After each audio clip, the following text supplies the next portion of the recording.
Olá, eu sou o Estranho. Eu sou o Judeu Ateu. Eu sou o Luke. Eu sou o Leonardo Souza. E este é o Mangá ao Quadrado.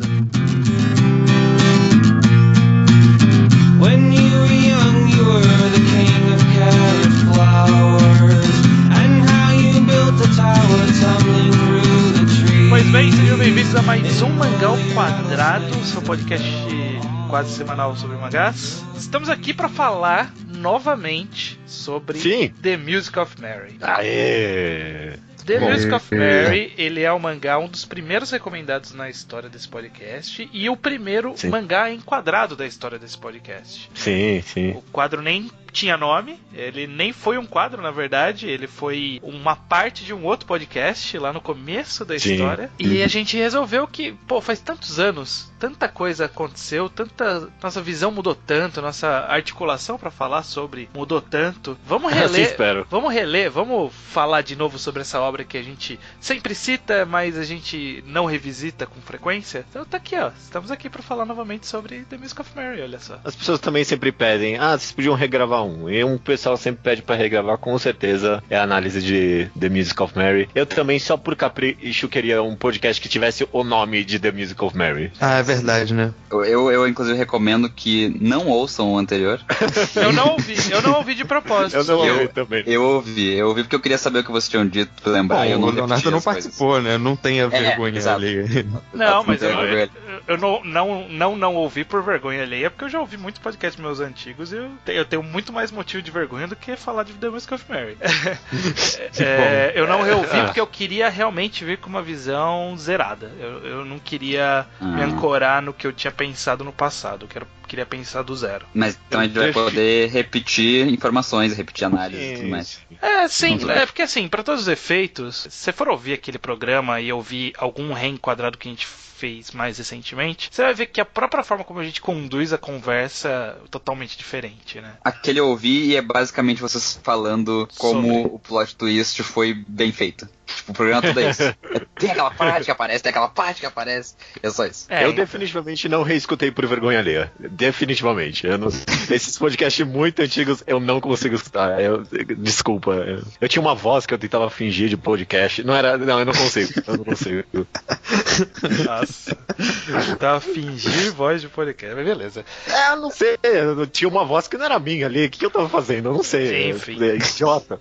Historicamente, o Mangá Enquadrado, ele é um podcast que a gente fala com spoilers. Então, se você está aqui e não leu The Music of Mary, sabe que é uma das nossas primeiras recomendações, uma das que a gente sempre volta a recomendar. Então, se você não leu, acho estranho você não ter lido.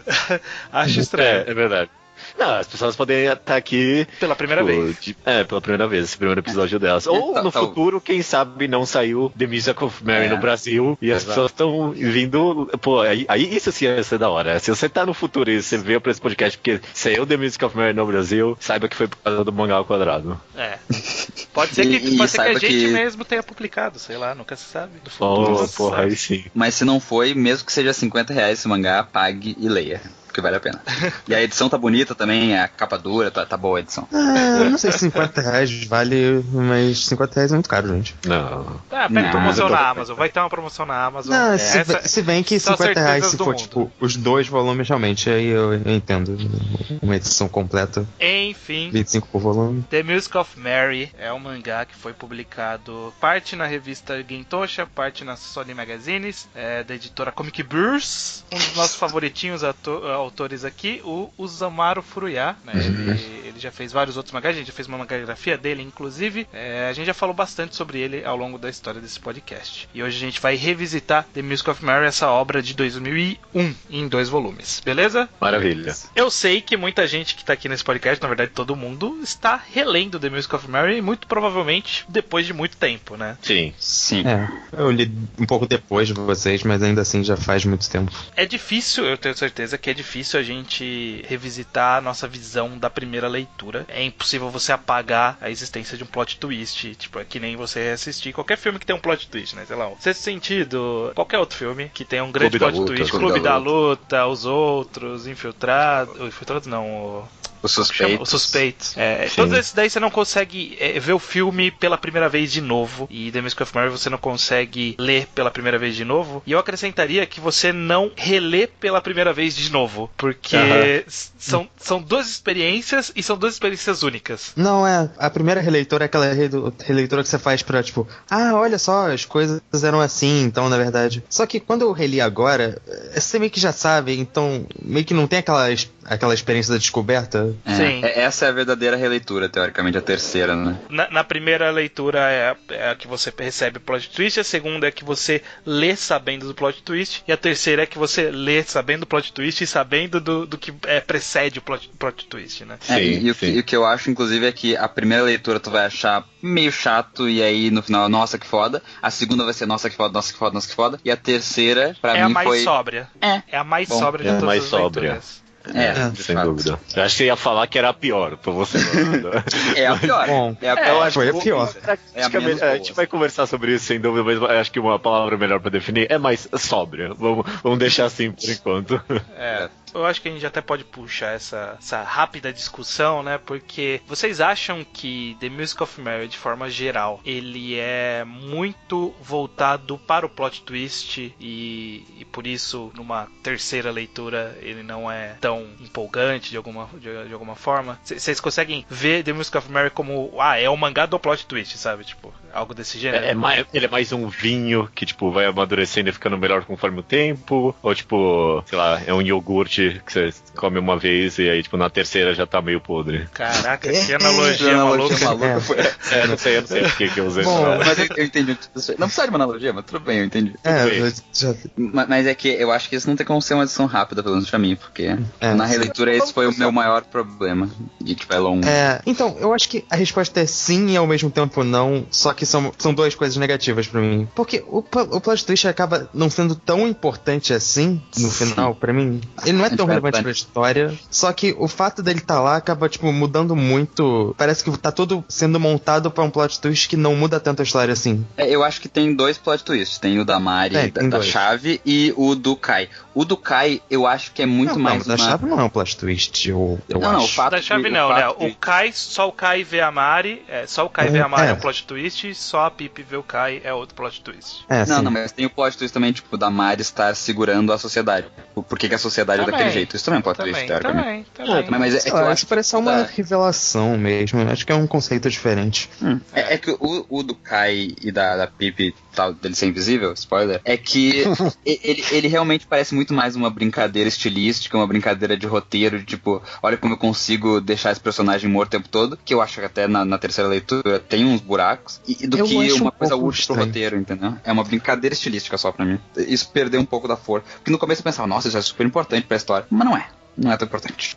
Então, pra mim, eu passei por vários, tipo, eu fui e voltei em tudo quanto é análise possível desse mangá 1000 vezes, sabe? E no que tange ao plot twist, eu comecei achando que era a coisa mais foda do mundo, que puta construção. Depois, quando eu fui reler algumas vezes, eu fui meio que tendendo a isso, a pensar que, esse plot twist, whatever, sabe? Tipo, tanto faz, eu acho que tem uma construção meio que grande demais pra ele, no final não diz nada. Mas na releitura, pra esse programa dessa vez, eu voltei a achar genial de novo.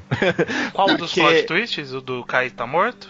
O do só o Kai ver a Mari e da só a Pip ver o Kai, eu acho isso genial. É isso genial. Porque, tipo, tem tudo a ver com, tipo, religião e Deus e tudo mais, sabe?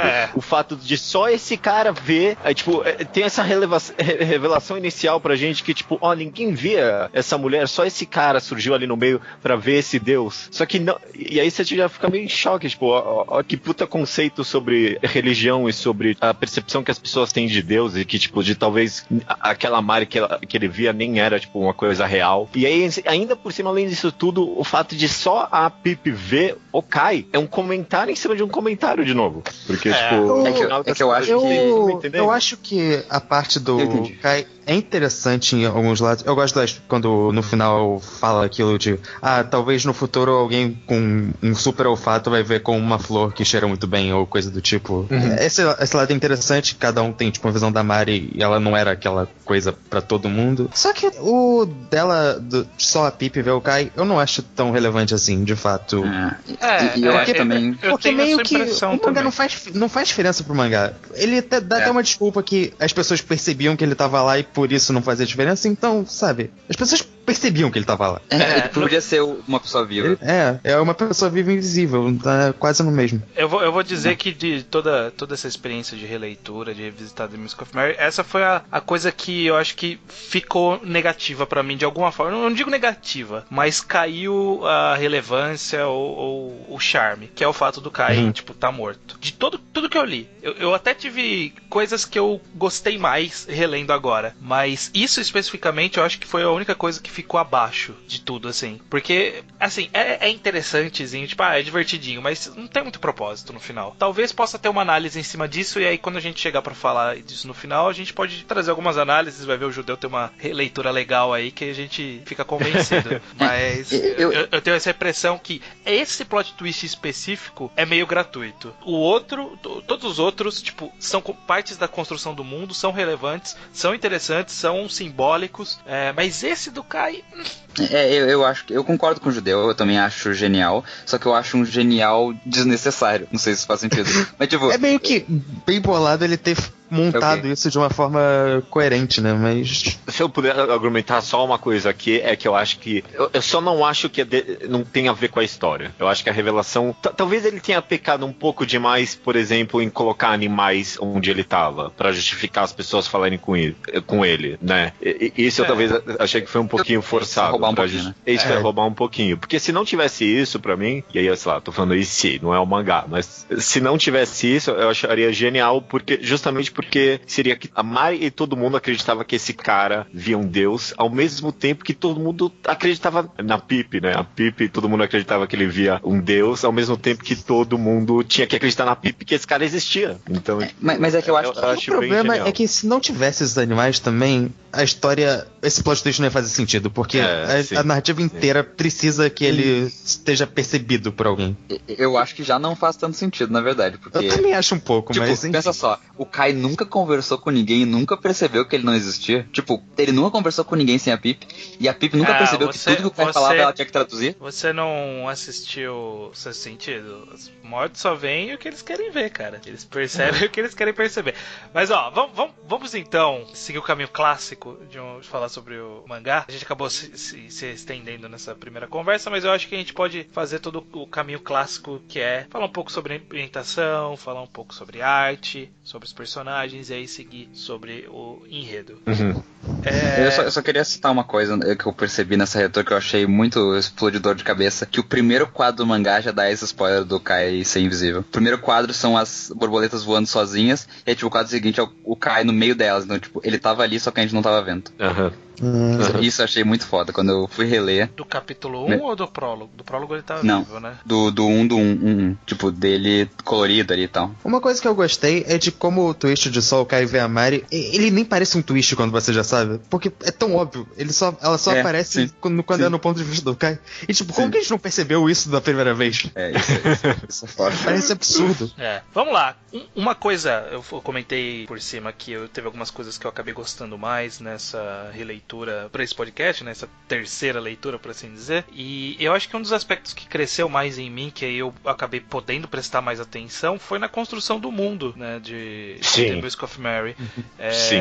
O que vocês acharam dessa ambientação? Tanto de Pirit, quanto falar dessas outras ilhas, de ter tipo, a construção de mundo mesmo, né? Desse mundo perfeito, por assim dizer. Eu acho muito bom, cara. O esforço que o cara teve de fato, fazer uma utopia perfeita. Porque eu meio que fui nessa releitura com o objetivo que meio que estragar essa utopia, sabe? Tipo, na minha cabeça, de tipo, no que ela falha, sabe? Porque, tipo, por que alguém não escolheria isso, sabe? E todas as aspectos na nossa sociedade que a gente meio vê como inválidos, que são meio que corrigidos nessa sociedade. Essa ideia de ganância, sabe? Tudo é resolvido. O respeito absoluto por religião, por gênero, sexualidade, raça, tudo, cara. Eu vejo um trabalho muito minucioso do cara realmente tentar criar uma utopia, sabe?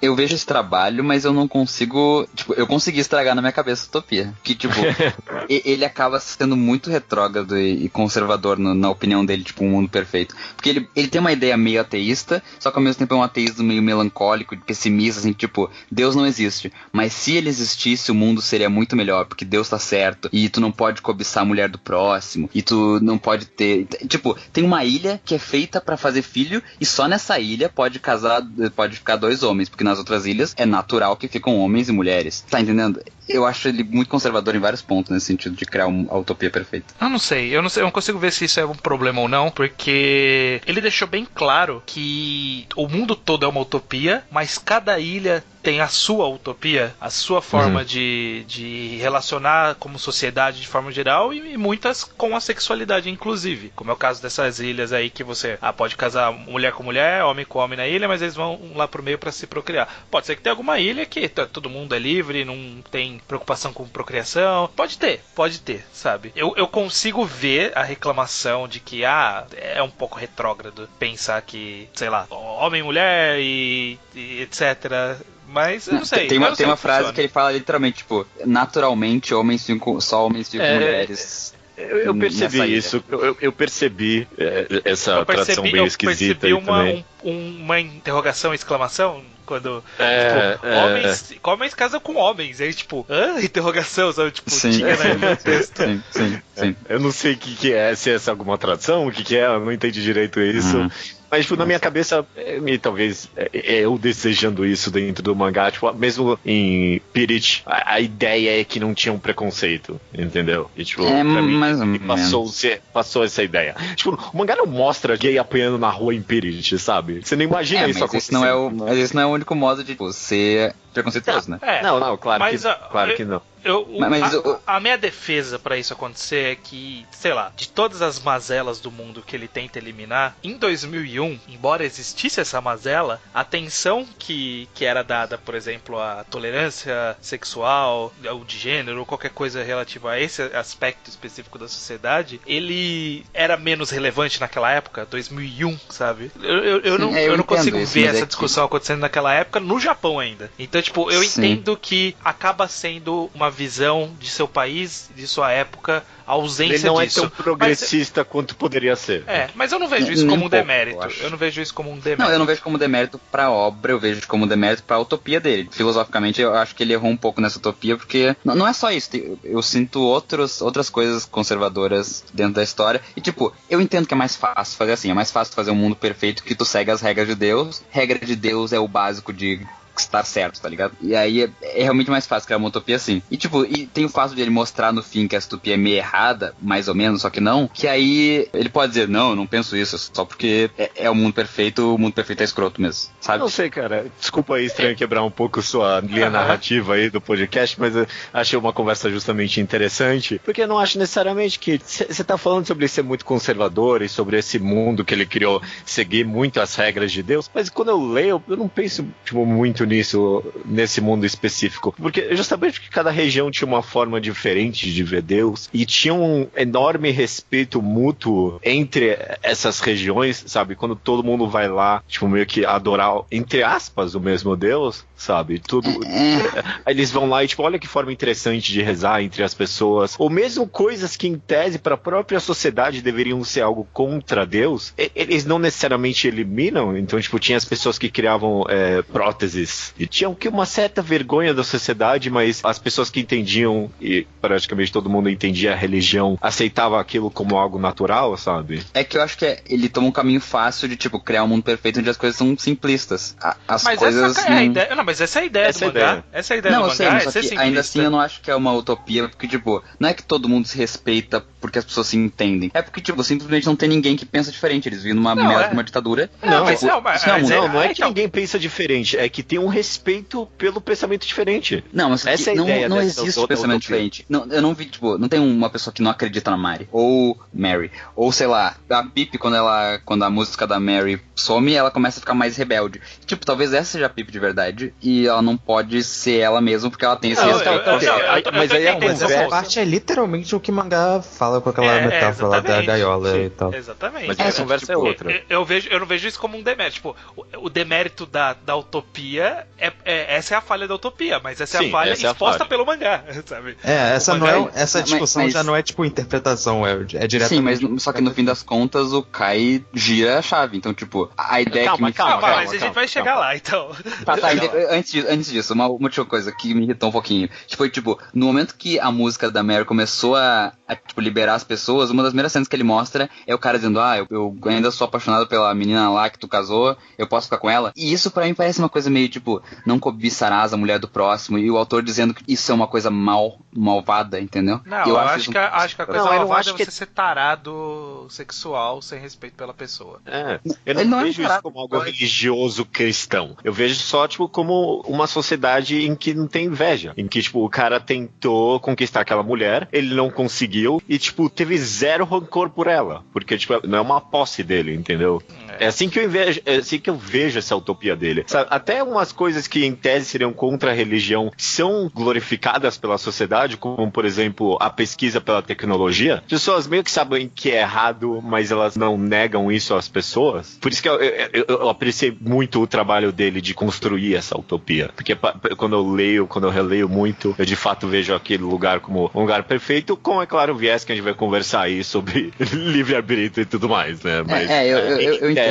O ponto é que, o que eu tava tentando trazer desde o começo é que não só a construção da utopia, mas eu acho que a própria construção da sociedade, do funcionamento da sociedade, do funcionamento da ilha como um todo, da existência do lugar, no fundo da terra, que é o negócio que gera energia pra todo mundo e que tem castas, você precisa ser um cara específico para poder entrar naquela sala de máquinas e só alguns caras podem pesquisar tecnologia passada e existe tecnologia passada e essa ilha é a ilha da engrenagem, mas tem a ilha da fruta, tem a ilha do tecido, etc. Tipo, essa construção como um todo eu achei bem rica nessa releitura. Eu notei o como ele se preocupou em como que isso aqui funciona. Tipo, só tem engrenagem aqui, como caralho essa sociedade funciona? Então, tipo, vamos expandir. Eu achei isso bem interessante de forma geral. Sim, esse mangá ele é categorizado por muita gente como Clockwork Punk, mas é o único Clockwork Punk da história que eu conheço. Deve ter outros, né? Mas, tipo, é o único que eu consigo visionar, de fato, uma sociedade que avançou tecnologicamente só com engrenagens, sabe? Até o robô é de engrenagem, né? Tipo, tem um pouquinho de eletricidade lá, mas é o robô de engrenagem. Eu só queria dizer que eu concordo que a construção do universo é bem complexa. Eu acho a filosofia um pouco simplista, mas eu acho a construção complexa. Que ele coloca, tipo, até coisas que não são tão relevantes, tipo essa ilha que as pessoas só fazem sexo o tempo todo, tipo, que eles vão fazer sexo. É um conceito que não acrescenta tanto no plot, mas, tipo, é interessante ver que ele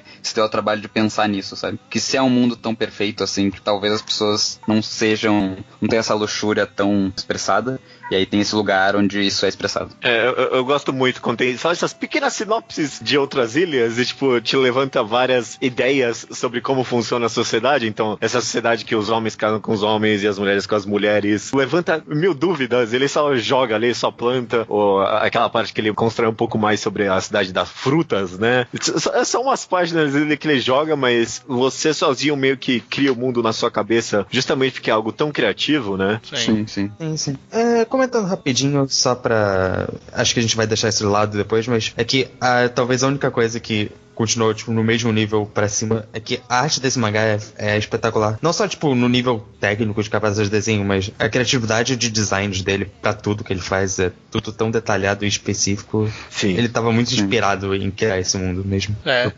Eu penso muito nas roupas. Foi a primeira coisa que eu reparei nessa leitura. Era um mangá que era muito fácil eles fazer uma roupa só os principais e repetir. Seria meio que fácil, sabe? E tem um design criativo, ia ser memorável e tal. Mas cada cena, cada pulo de tempo, o personagem aparece com um design de roupas super maluco, super diferente. Sim. E, sabe, é algo meio futurista, natural e maluco ao mesmo tempo. Eu gosto muito. Às vezes me soava um pouco... Tipo, a anatomia dos personagens mais humanos, me soava um pouco simplista de vez em quando. Mas, tipo, eu acho que chega um momento que tu se acostuma com isso, tipo, tu entende qual é o conceito e tal. Até melhora, talvez, a arte pelo contraste deles com o universo. Tipo, quando aparece o personagem e a Mari no fundo, é um contraste enorme, né? Tipo, o jeito que ele desenha o personagem. Ajuda muito a não ficar poluído. Tipo, é uma arte que se tornaria poluída muito fácil, mas esse design simplista, pelo menos na anatomia dos personagens, ajudou muito a dar um bom contraste pras coisas, né? Com cheio de por causa dessas engrenagens e tudo mais. Uma coisa que eu gosto é como, tipo, em 2 volumes ele cria tão bem a sensação de local da cidade, sabe? Bom, eu não entendo de verdade como funciona aquela cidade, mas eu sinto que eu entendo como é aquela cidade, o que é a parte relevante. Parece que eu sei como os personagens, como é a cidade, como é a geografia de lá direitinho. Dá pra ter uma noção bem legal. E como as pessoas são, né? Os moradores são na rua e cada um com a sua função, como eles interagem constantemente, etc. Outro aspecto desse world building que eu achei bem interessante é que, assim, ele não desenvolveu nenhum personagem secundário de verdade, mas ele colocou personagens e foi recorrente o suficiente com eles pra favorecer a história, sabe? Então, tipo, só pra deixar o mundo mais real, né? Tipo, mais vivo. Então, tipo, tinha o cara que queria ficar com a Pip também há muitos anos, e ele recusou outras meninas por muitos anos, e aí ele é o cara que trabalha com o robô, e ele é super simpático, e tipo, sempre que ele aparece, ele é o cara simpático e tal. É simples, não é super desenvolvido, mas é extremamente funcional e coeso com a história. É funcional e memorável, porque ele aparece uma vez, e na segunda vez que ele aparece, ele ou o cara dos oclinhos ali, que é amiguinho deles também, ou o próprio padre, designs funcionais e memoráveis, porque aparecem uma vez e na segunda vez que eles aparecem, esse é o cara, eu sei quem ele é, sabe? Sim. É até o casalzinho que se forma na cerimônia lá, eles aparecem 3 vezes e tu sempre lembra quem é, tu não fica tipo, de onde é esse cara? Sabe exatamente quem eles são. Vamos avançando aqui na conversa, eu acho que a gente pode puxar um pouco pra falar dos personagens, porque a gente já fala bastante sobre enredo também, e aí por isso eu acho melhor deixar o Kai por último, porque ele vai embora com a história. Sim. Vamos começar com a Pip, porque a Pip, ela, desde a minha primeira leitura, sempre foi uma personagem um pouco estranha pra mim. Eu não sei exatamente o que eu acho dela. Eu nunca cheguei a uma conclusão do que eu acho dessa personagem. O que vocês acham da Pip? Talvez eu divida um pouco dessa sensação também. Definitivamente, ela é muito divertida nos primeiros capítulos, sabe? Ela fica meio envergonhada com tudo e o mangá faz um bom trabalho de transpassar os balões de pensamento necessário dos personagens, de todos. Sempre que ela pensa alguma coisa, sempre alguma coisa relevante pra deixar claro as emoções dela. Ela demonstra ser muito divertida. E eu gostei muito desse conflito dela, sabe? Desse cara que ama Deus demais, que não consegue amar ela, sabe? Sim, é interessante que ela tem a mesma relação com o Kai que o Kai tem com a Mari e tal, tipo, ama um ser invisível que nunca vai poder ser o par romântico dela. Mas eu entendo, tipo, achar ela meio irritante em algum momento, porque ela se torna meio fofinha demais, sei lá. Vocês acham? Meio bobinha, assim. Tipo, essa parada dela falar na terceira pessoa, eu lembro que eu ouvi o podcast e vocês falaram que, por que será que ela faz isso? Eu acho que é só pra deixar ela mais fofinha, tipo, mostrar a inocência dela e tal. Isso tipo, é meio idiota mesmo, ok.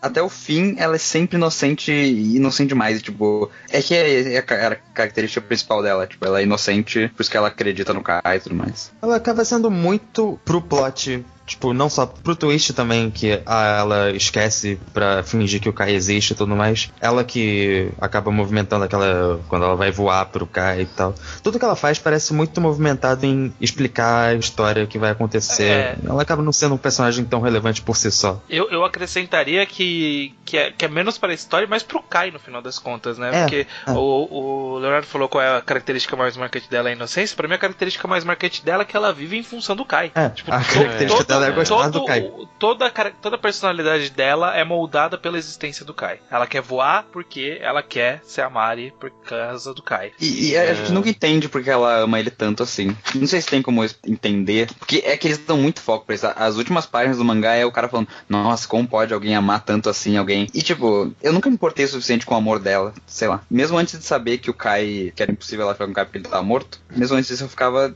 não entendi bem porque que ela a gente não sabe por que ela ama, né? A gente sabe que tipo, ela ama. Desde o começo tá claro que ela ama ele, mas tipo, por que ela ama nunca foi trabalhado. Não sei se precisa também, tá discutindo se precisa, mas eu acho que por não ser trabalhado, acaba deixando ela como uma personagem um pouco aquém do que ela poderia ser, sabe? Tipo, ela poderia ter um arco mais interessante, ela tem um arco que é um arco que gira em torno do Kai o tempo todo. Sim, esse arco de rebeldia dela querer voar seria mais interessante se fosse, tipo, focado nisso. Porque ela gosta do Kai basicamente porque ele é cool. Ela fala, nossa, olha como ele parece cool. Olha, ele fala cool. Nossa, ele é muito cool.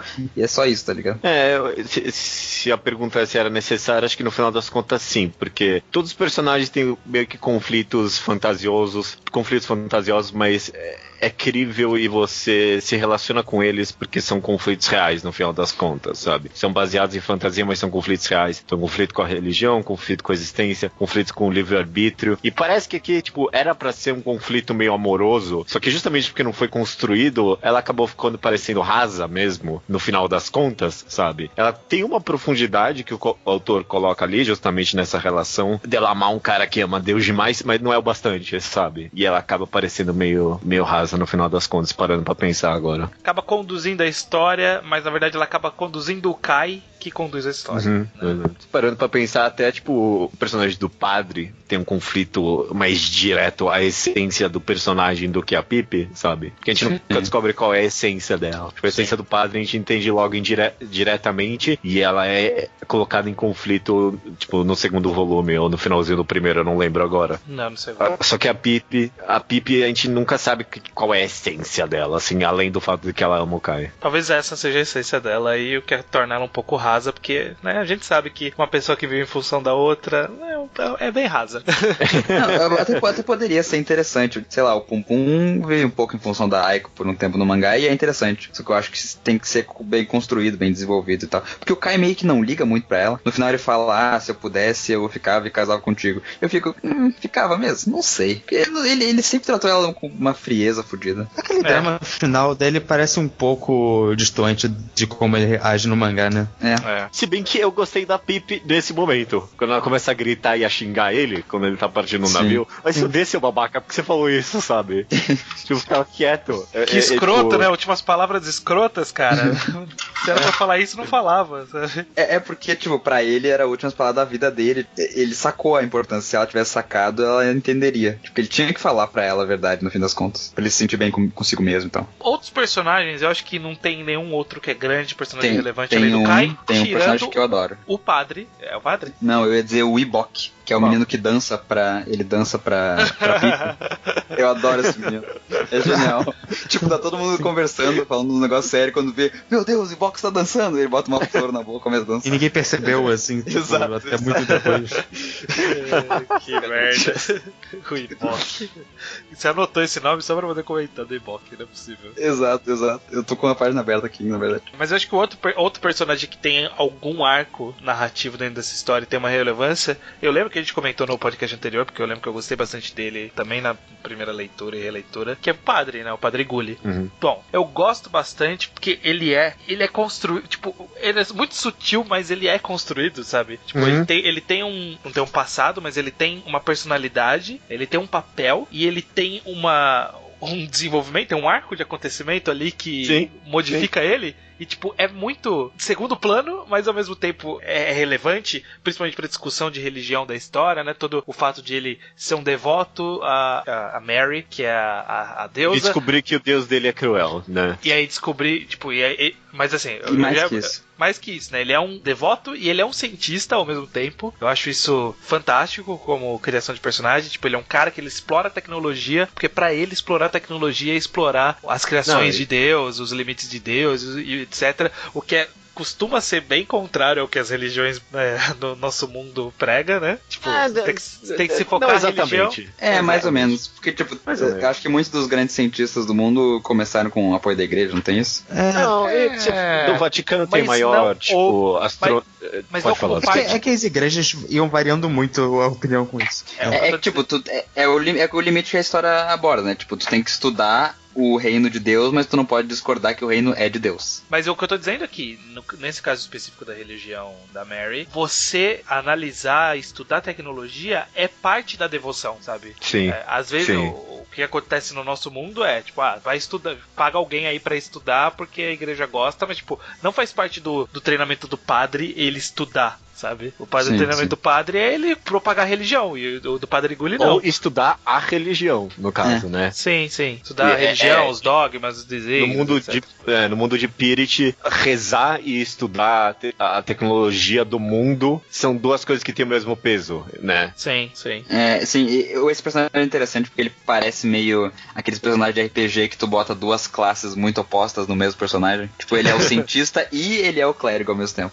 Sim. E você comentou isso de passagem, mas eu acho justamente interessante a linha narrativa, porque é muito de fundo. No começo ele joga, eu sou um padre, aí chega um momento que é muito que ele joga, eu sou um pesquisador também. E aí quando o Kai manda a revelação pra ele que a Mari é meio que uma tirânica, as duas coisas encaixam e tem tudo a ver com o personagem dele, tem tudo a ver com a história, é muito bom mesmo. Sim, esse diálogo do Kai com ele é muito bom, porque ele percebe muito rápido, ele saca, ele já devia estar pensando a respeito disso há muito tempo.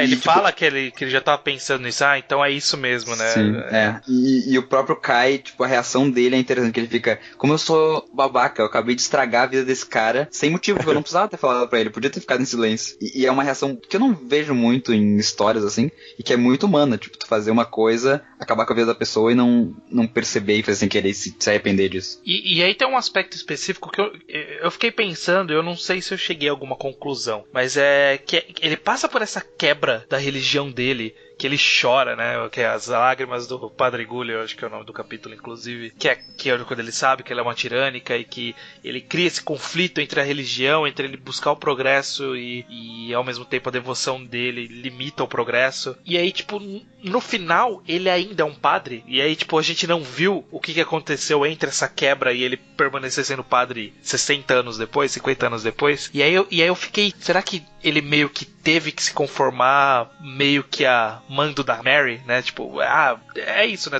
Esse mundo, todo mundo os seus sentimentos são manipulados pela Mary, né? Como a gente percebeu, que tipo, você não pode sentir raiva, você não pode sentir coisas específicas, inveja. Nada, Então, tipo, será que ele meio que foi forçado a se conformar com isso? Ou será que ele encontrou a resposta de alguma forma? Não, e isso faz muito sentido porque a música da Mary começa a acabar quando dá a virada do ano. E é bem na virada do ano que ele começa a chorar e questionar a própria religião. Então é bem possível que nesse momento ele questionou porque a Mari deixou, porque a música dela acabou. E aí depois ele começou a música voltou e ele voltou a acreditar e perdeu essa rebeldia de fé dele. Então, eu não cheguei a uma conclusão disso. Eu não sei se é isso. Mas é interessante ficar no ar, né? Então, isso fica muito nebuloso quando a gente começa a falar de livre-arbítrio, né? Tipo, do quão ele escolheu ou não fazer alguma coisa. Mas deixando isso de lado, o que eu interpretei foi que quando ele fala que o sorriso da Mari é cruel e bondoso ao mesmo tempo, é que é cruel no sentido de que barra o avanço da humanidade. Tipo, ele deu meio que a própria resposta ao mangá. Ele acha cruel, impediu o avanço da humanidade, mas se essa é a conclusão de Deus, de que é melhor impedir o avanço mesmo, que seja, sabe? Ele aceita isso. Então a gente vê ele continuando a ser padre, mas a gente não necessariamente vê ele continuando a ser um pesquisador, né? No caso. Ou talvez sim, porque, tipo, a ideia desse mundo parece ser faz e não vai mudar nada, mas tipo, só fazer já é algo, já é útil dentro de si mesmo. A gente não sabe se de repente a Mari apagou essa lembrança da mente dele, né? Louco, aí sim. Mas é possível, é possível. Bem possível. Inclusive, eu me pergunto, a gente já passou da Pip, mas eu me pergunto se a loucura da Pip é uma coisa induzida pela Mari ou se ela realmente ficou louca. Eu acho que se a gente for pensando em tudo que a Mari pode ter feito nesse mangá, acaba indo por um caminho que não tem volta. Então, sabe? Pode ser tudo aí. Não vale a pena discutir isso, eu acho. Não vale a pena discutir, mas vale a pena discutir a implicação disso. A implicação disso é que a presença dessa entidade, você não tem a certeza até que ponto você tá fazendo o que você quer, etc. Mas vamos chegar lá. Porque agora vamos falar do Kai, então. Vamos falar do Kai? Ok, vamos falar do Kai. A gente já comentou, não vamos estender muito sobre o negócio dele ser invisível, a gente já comentou bastante sobre isso, né? Uhum. Sim, eu acho ele que... Ele como personagem agora mesmo, né? Eu acho muito foda esse negócio dele sentir amor sexual pela Mari. Eu achei essa parte muito boa. Inclusive, os caras são tão, tipo, liberais com isso, né? Isso representa que você tá amando ela de uma forma que muito diferente. Eu até queria sabe, sentir inveja, isso também, né? Caramba. Ele fala, eu tenho inveja que você sente tesão pela Mari. Né? É mó louco isso, tipo, que religião mais, tipo, de boa. Porque a ideia é que, tipo, é a religião ideal, basicamente. Sim. O ponto é que, tipo, você não é reprimido por nada, né, o que você faz nesse mundo. Então, tipo, existe uma explicação por trás disso, existia mesmo nesse caso, né, porque a explicação por ele sentir esse tesão nunca era, tipo, uma perversão, ele não era pervertido, e sim porque ele sentia realmente essa atração quase etérea, que era física também, sei lá. Era uma atração forte e que justificaria isso. Então, tipo, não existe a culpa do sexo. Esse mundo não tem isso. Então, nunca que o padre ia falar pra ele, não, você não pode se masturbar. Eu não consigo ver nesse mundo alguém falando isso. Não pode fazer tal coisa. Porra, pode fazer tudo nesse mundo, não pode fazer isso. Não, mas é porque realmente, sei lá, sem querer ser muito desrespeitoso com a religião aqui, mas sei lá, pensa em alguém querendo se masturbar, sei lá, pra Virgem Maria, sabe? Tipo, que absurdo, por isso que eu achei tipo, tão fantástico essa ideia dentro desse mangá, sabe? E que de fato isso foi aceito por uma figura religiosa, sabe? É porque na religião que a gente conhece, é impossível tirar tipo, isso da perversão, é impossível alguém dizer, não, mas eu não sou pervertido, eu tô fazendo por um amor etéreo que eu sinto pela imagem. Tipo, ninguém vai acreditar, mesmo que seja verdade. Tipo, as pessoas vão chamar de pervertido, e não só pra isso, tipo, outras coisas, sei lá, a pessoa dizer que gosta de sexo, a pessoa já vai achar que é um pervertido. Tipo, não necessariamente. Sobre o Kai, eu acho que é interessante uma discussão que foi levantada uma vez por e-mail, alguém mandou pra gente muito tempo depois que a gente gravou o podcast, que era a possibilidade de, tipo, a gente pode discutir sobre livre-arbítrio para todos os efeitos da vida do mundo de Billit, mas o caso específico do Kai, ele talvez ter sido programado pra sentir tudo que ele precisou sentir pra chegar à decisão de virar a chave daquele jeito, porque tipo era a intenção da entidade Mary fazer isso com ele. E, tipo, então, portanto, ele não é... Ele é a maior personificação da ausência de livre-arbítrio nesse mundo. Esse era o ponto que tinham levantado no início. Porque ele não gira a chave a princípio, né? Então, tipo, ele teve a opção... Só que eu até hoje eu não entendo isso, que, tipo, ele tem a opção de não girar, só que se ele não girar, ele tem a opção de girar de novo, tipo, ter uma segunda chance. Não. Então não é uma decisão de fato. Porque, tipo, ele não gira, ele vê o mundo cai no mundo real, e aí depois ele tem a chance de girar de novo. Tipo, depois que ele viu a coisa ruim que seria... Então, mas esse viu, eu acho que ele não viveu isso. Ele viu. Acho que, tipo, foi uma enxurrada de visão que as entidades todas lá mandaram pra ele pra meio que convencer ele, sabe? Uma trapaça também, né? Isso é uma trapaça fodida, então. Porque eles falam, esse é o ponto.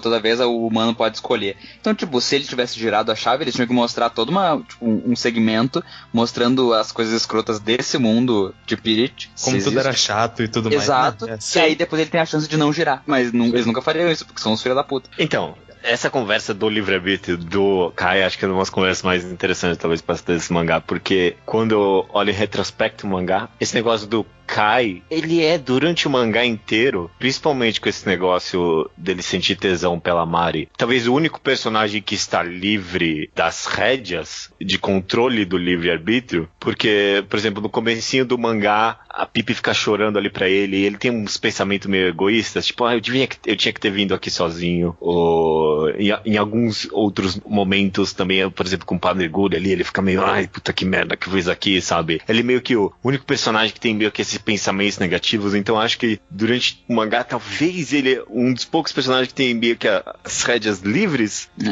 que vocês acham disso? Mas ao mesmo tempo... Eu não sei, é porque ele é o único que a gente vê os pensamentos, tem isso também. Tipo, as ações dele nunca são ruins. E também, quando ele não gira a chave, ele fala, eu acho que o fato da música da Mari não tá tocando me deixou malicioso e por isso que eu não girei a chave. Então, tipo, ele dá a entender que ele também é afetado pela música de alguma maneira.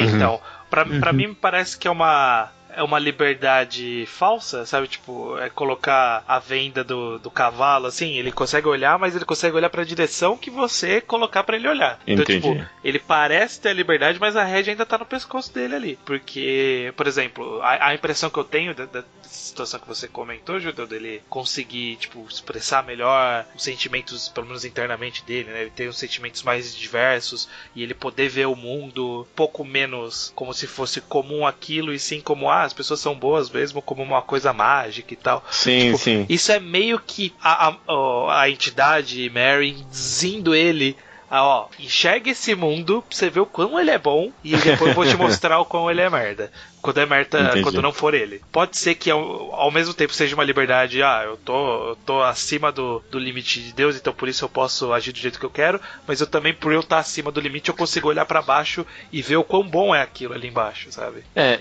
Eu também, um dos motivos que eu mais fiquei puto de ter essa trapaça aí no final de mostrarem o nosso mundo escroto, é que antes dele não girar a chave, ele fala, eu quero descobrir se a Mari controlou a minha vida inteira. Ele fala isso, exatamente o que você falou, Estranho. Ele fala no mangá, tipo, eu quero saber se eu tenho livre-arbítrio ou não, afinal, né? E aí eles mostram o mundo e ele desiste. Eu queria que ele não tivesse tirado, só pra eu saber mesmo se as pessoas têm livre-arbítrio afinal ou não.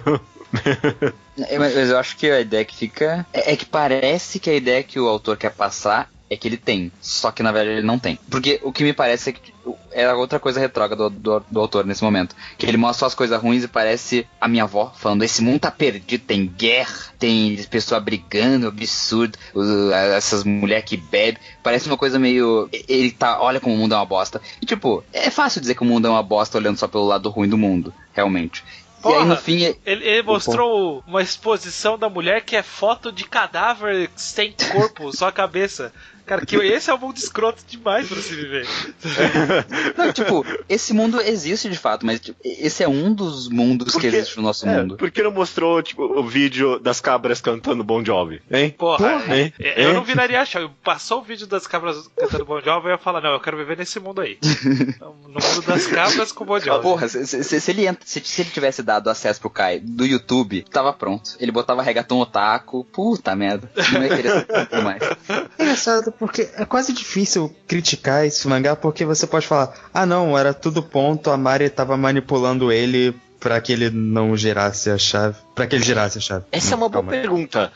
Só que aí, tipo, acaba sendo tão... fácil. Qual é a palavra? Maniqueísta, a forma que mostra, que essa desculpa acaba sendo... não sendo tão interessante narrativamente, mesmo que seja válida. E ele mostra o final do mangá. O final é meio que um final feliz, porque o mundo continua normal. Parece que o autor, ele queria viver nesse mundo, esse é o mundo perfeito pra ele. E, tipo, ele entende que esse mundo tem limites. E é isso aí, entendeu? O mundo tem que ter limites. Porque no fim das contas, a gente vai viver tudo que a gente vai ver, vai ter progresso e tal, e no fim o universo vai acabar e nada vai fazer sentido, então é melhor só a gente se divertir pelo resto da vida. Só que eu ainda acho isso errado, porque ele vive no mundo zero. Eu aceito que a resposta do autor seja que o mundo de Music of Mary é a opção melhor, mas ele chega nesse resultado talvez fácil demais. Ele só mostra, olha só como tem merda no nosso mundo, então é isso aí. Mas vocês conseguem ver como um julgamento de valor do autor isso? Ou você acha que... Essa é a minha dúvida.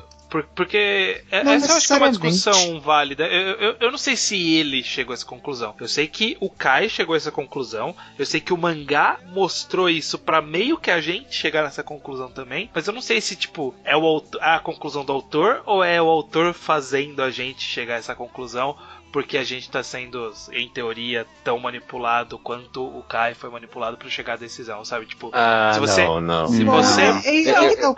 Eu acho que esse mangá pode ficar com tantos layers de a Mari fez tudo, do que acaba perdendo sentido. Acaba ficando difícil analisar. Eu acho que o autor não teria essa ideia. Porque, tipo, não tem como o autor ser tão niilista assim, a ponto de, tipo, ele fazer todo um universo que é uma utopia incrível, mostrar essas coisas ruins e no fim das contas, tipo, ele não pensa isso de verdade, ele só tá vendo por cima. Assim. O ponto que você tá levantando, Estranho, deixa eu ver se eu entendo. É que, tipo, tem uma meio que metalinguagem insana acontecendo aqui. A Mari meio que manipulou todo mundo dentro do mangá pra ela chegar à conclusão de que aquele mundo é ideal. O Kai, né, específico, né?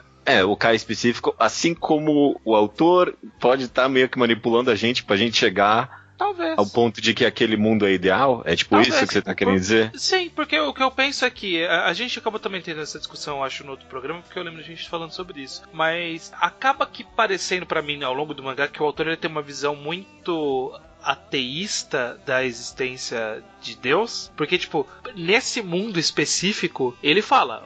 O ser humano, Deus existe porque o humano criou Deus. Deus só existe porque o ser humano criou Deus. E aí nesse mundo específico, ele exige que você tenha uma ação para reafirmar a existência de Deus com frequência. No caso, a Mary, que é o limite do mundo, ela precisa a cada 50 anos que reafirmem a existência dela. E aí a gente sabe, pela forma como é mostrado no mangá, que tipo, o Kai ele teve insumos muito positivos para continuar naquele mundo e insumos muito negativos para sair daquele mundo. Então, tipo, parece meio claro que a Mari quer, tipo, ela tá se forçando a continuar existindo, independente do que o ser humano quer. Ela foi criada pelo ser humano, mas aí a existência de um Deus torna meio que você numa ditadura. Então, tipo, pra mim parece que essa é a visão do autor, sabe? Tipo, se Deus existe, é um ditador. Então, eu não consigo ver ele, não, eu acho que Deus tem que existir e o nosso mundo tem que ser maravilhoso e blá, blá, blá, blá. Eu consigo ver exatamente isso que tu falou. Porque, tipo, eu acho que ele é ateísta de fato, só que ele queria não ser. Tanto que tem uma cena que o Kai fala, eu só queria rezar.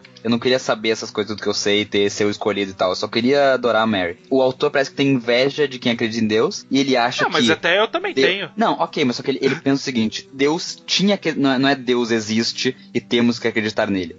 Deus tinha que existir para o mundo ser bom, porque o mundo é uma merda sem Deus. E, tipo, de fato Deus não existe, mas eu fico triste por isso. Essa pra mim parece ser a visão do autor. Não sei. É discutível, pode ser. Eu gostei muito da sua análise, sim, Estranho. Essa ideia. Porque de fato, parece que o objetivo era criar, tipo, uma nova. Eu não sei, pode ser que eu esteja lendo demais. Mas parece que talvez o objetivo do mangá era criar uma religião e criar literalmente um Deus feito por humanos, literalmente, que fizesse sentido. E, tipo, e que de fato seria algo bom. Porque, sei lá, eu não sei. A gente tá sendo meio cínico aqui. Mas, cara. O mundo desse mangá é bom demais pra se negar, sabe? Não acho. Não? Nossa, mas eu negaria mas aí que tá.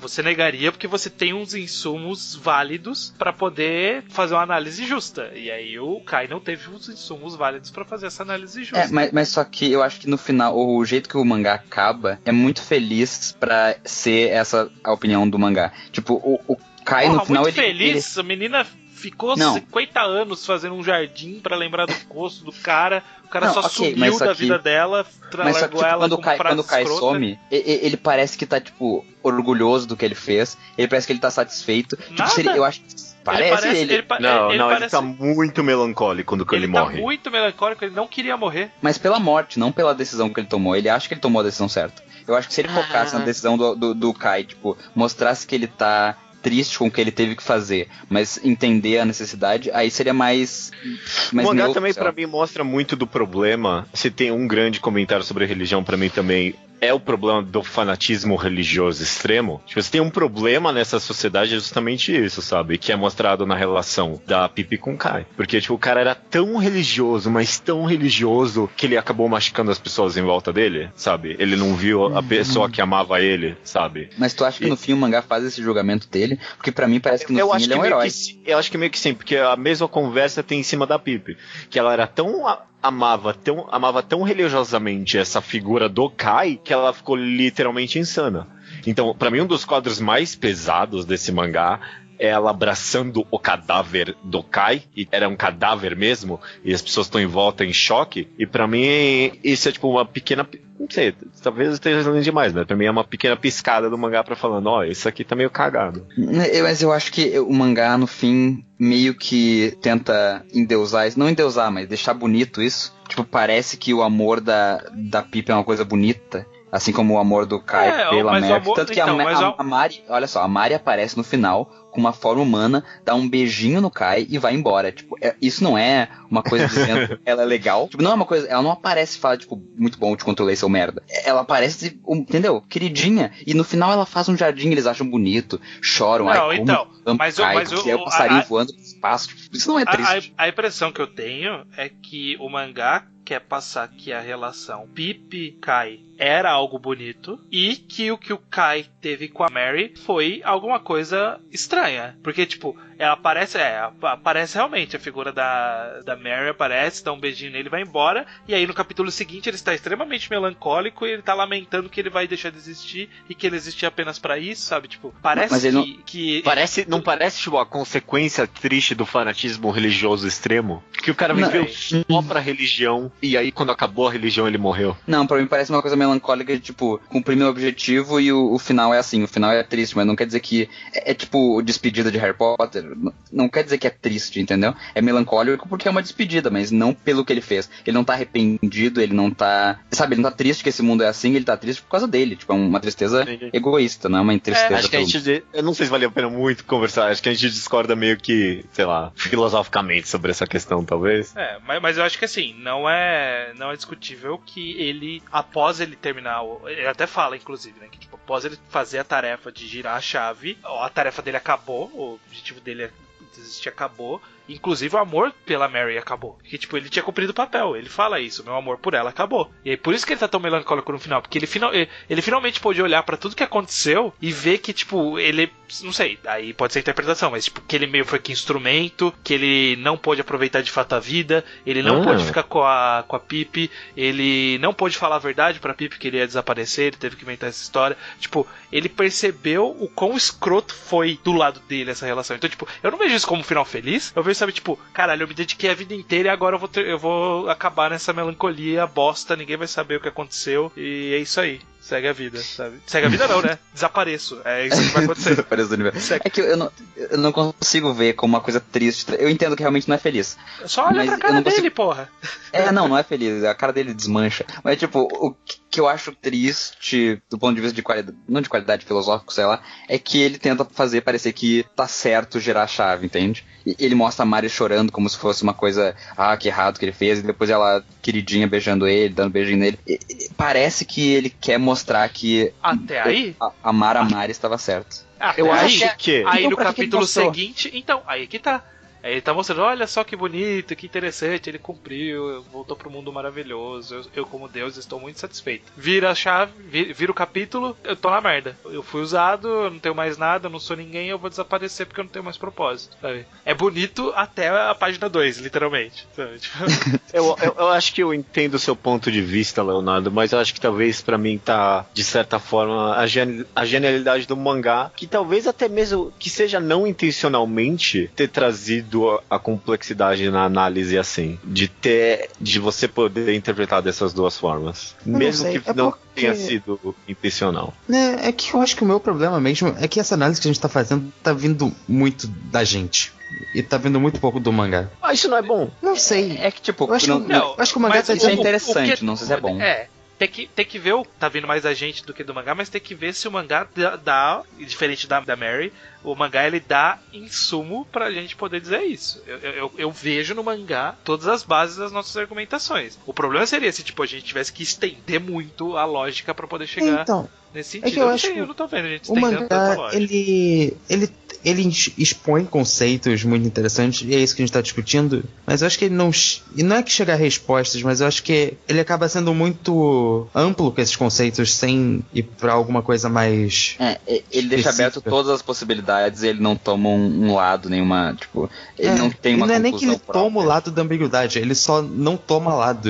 Tipo, ele não... só não chega... Parece que não chega a uma conclusão real. Tipo, no fim, o Kai girou a chave... Do que exatamente? Ele não chega a conclusão real do que? Do se é bom ou ruim virar a chave? Se esse mundo é certo ou errado. Mas eu acho que o objetivo... esse específico eu vejo como uma ambiguidade... Ele parece que não chega nem à conclusão de que é difícil decidir. Parece que ele não tá... Tanto que esse negócio... ele girou a chave, aí a Mari mostrou o mundo ruim. E essa parte é o quê? É o autor mostrando que foi tudo... Que é a decisão certa? Ou é só, tipo, a Mari sacaneando ele? Eu acho que essa Então, mas eu acho que essa sutileza é positiva. Pra mim também. É porque tem a cara de ser óbvio, mas eu acho que o mangá mostra a autociência bastante, porque, porra, antes do Kai girar a chave, ele fala, porra, será que eu tô sendo controlado? Sabe, o mangá, ele tem essa autociência, então, tipo, parece que é óbvio que ele tá dando a resposta, mas eu acho que ele dá, sim, abertura o suficiente pra você ter a análise oposta. Eu acho que ele tinha que deixar o final em aberto, então. Porque, tipo, ele coloca essa questão antes da resposta, depois ele dá a resposta. A ideia lógica que a gente tem disso é: a resposta daquela questão é essa, que o Kai fala.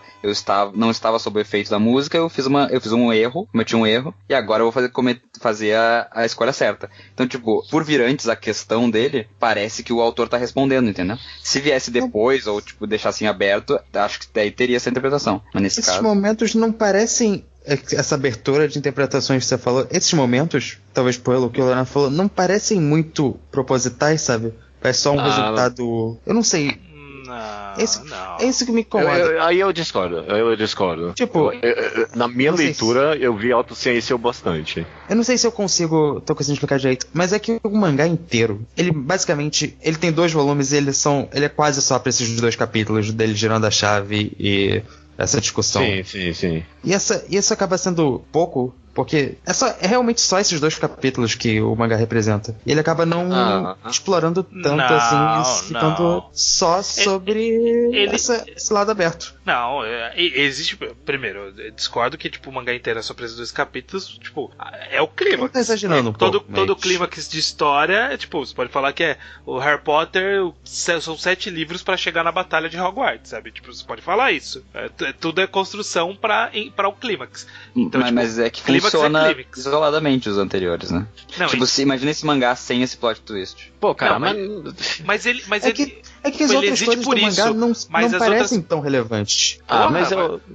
São justamente todo o insumo de todas as discussões. E, na verdade, sim, ele é uma construção, não só uma construção para justificar a decisão, mas ele é construção para justificar existir essa decisão. Então, tipo, só existe esse conflito de virar a chave, tipo... Não é nem o conflito, tipo, existe o conceito, precisa se virar a chave pra isso. Porque foi construído um mundo e aí foi mostrado pra gente, passo a passo, como que esse mundo funciona hoje, como que ele tem limitações, como esse personagem interage, como esse personagem interage com Deus, e aí existe essa chave, sabe? Tipo, eu não vejo como tudo isso foi construído para ter a chave. São construções e tem a chave. E outra coisa, mesmo se eu concordasse que o mangá dá uma resposta, essa resposta é simples, eu acho só o fato dele fazer a pergunta pra começo de conversa já algo genial. Porque pra mim, essa pergunta de você girar ou não girar a chave, mano, isso é muito filosoficamente complexo. Sim, primeiro, eu tô exagerando um pouco nessa que eu tô falando que o mangá, mas é porque eu realmente acho que ele acaba sendo muito só sobre isso e as outras coisas acabam ficando um pouco perdidas. Eu comentei que a Pipi acaba não sendo uma personagem tão boa, que o twist lá do final é meio desnecessário. Sei lá, eu sinto que ele podia ser quase um one shot de 60 páginas e não ia perder tanta coisa assim. Mas, Judeu, eu concordo plenamente que a discussão da chave eu acho incrível. Só esse conceito existir ainda é a coisa que eu mais gosto do mangá, sabe? É que a gente tá focando na pergunta e tal, só que a gente não pode esquecer que o mangá dá essa resposta, sabe? Eu discordo que o mangá dá uma resposta. Ele dá a resposta... Ele dá a resposta do Kai. Ele não dá a resposta filosófica. Filosófica, exatamente. Não, eu sei, ele dá a resposta que o Kai chegou. Se a gente for analisar o mangá só como um material para discussão filosófica, de fato, genial, perfeito, 10 de 10. Se tu for analisar como história, tipo, ou até como uma opinião, se fosse, sei lá, um artigo filosófico, coisa assim, eu acho a opinião falha. Eu acho que a opinião é um pouco simplista no final das contas. Qual delas? A de ele decidir virar a chave. Isso, e de deixar, tipo, mostrar só as coisas ruins do mundo, e aí ele virar a chave, e aí, tipo, o mundo voltar a ser perfeito, porque na verdade pra mim o mundo nunca foi perfeito, só que parece que o mangá quer dizer que o mundo continuou sendo perfeito, sabe? Quando pra mim ele nunca foi. Então...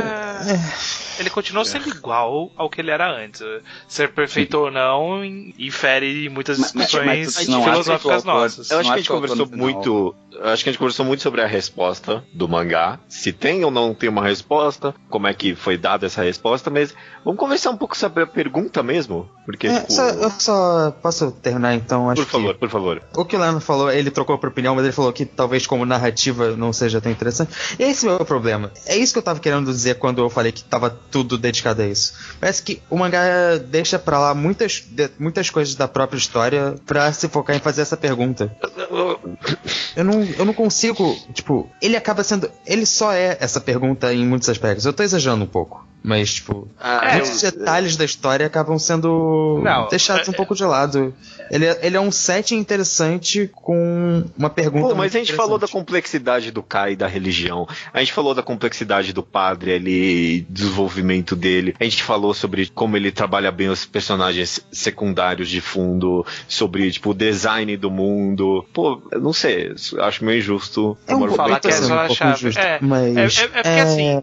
É que não é totalmente também. Eu não tô Sim, tipo, sim. sendo o mangá, nada no mangá presta. É que eu acho que ele acaba deixando um pouco de lado demais pra mim os outros aspectos da história. Mas eu não sei. Porque assim, são leituras e leituras. Uhum. Faz parte da construção existir todo esse twist da chave, tanto que a gente leu pela primeira vez, todo mundo gostou bastante. Então, tipo, de alguma forma, isso é bom, pelo menos pra primeira leitura, sabe? Eu não sei se existe um demérito em uma segunda e terceira leitura não ser tão interessante. Isso também filosoficamente discutível. Ele foi feito pra releitura também, né? Tem que pensar nisso. Pra leitura, então, releitura e releitura. E a gente tá na terceira. E na terceira, o impacto é um pouco diferente. Eu consigo entender você chegar a essa conclusão que, tipo, porra, tudo isso aqui tá construindo, mas no final vai chegar na pergunta e a pergunta e a resposta é, sabe? Tipo, eu consigo ver que é mais frustrante você ler o mangá sabendo o que vai acontecer. Sim, mas eu não comentei isso, mas com certeza parte disso aqui eu já sei todo o mangá. E é uma discussão realmente válida se isso é um problema do mangá de fato. Eu ler ele sabendo das coisas dá esse desânimo. Ok.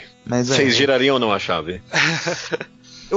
Calma, não girar... Não girar é ir pro nosso mundo, e girar é continuar no mundo de Pirit. Eu queria não girar. É porque a gente não vivia no mundo de Pirit, então vai ser difícil continuar, né?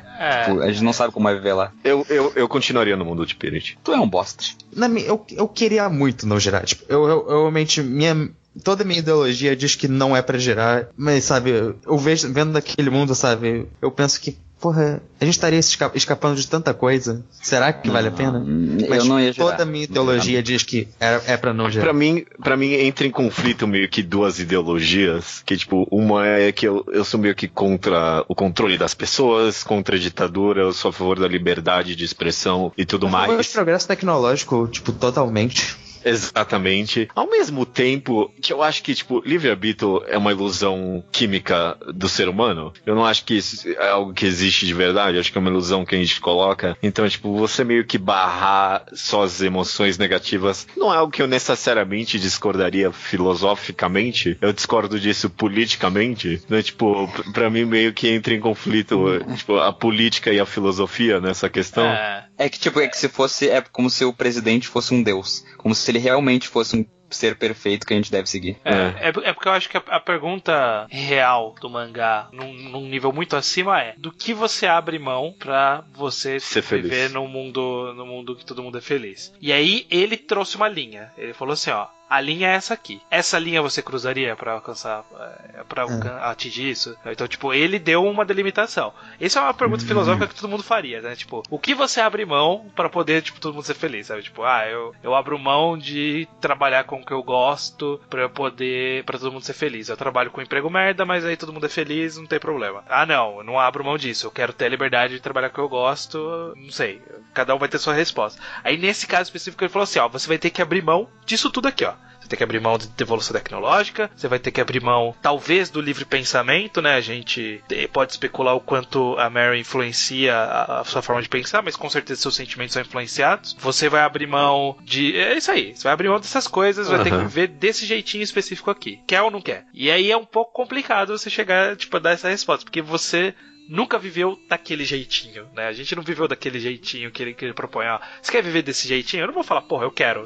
Vamos viver 50 anos desse jeito? Não sei, não conheço.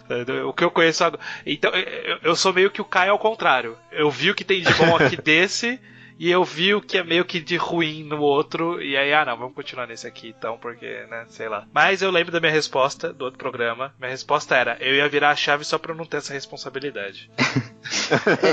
Eu ia jogar a responsabilidade pra daqui a 50 anos. Esse é um bom ponto, né? Tipo, porque se você não girar, você estragou tudo pra sempre, né? Caso de merda. Eu não quero ser o cara que matou o Deus. Então, tipo, vamos jogar pro cara de 50 anos no futuro decidir isso. Mas será que, tipo, se ele girasse, ele teria a chance de Deus... Não, se ele não girasse, ele teria a chance de girar depois de 50 anos no mundo bosta? Acho que dá a entender que sim. Parece que sim, né? Acho que não, porque a Mary tava desmontando, né? Ela ia desaparecer. Bom, tá, então não tem como não girar, então.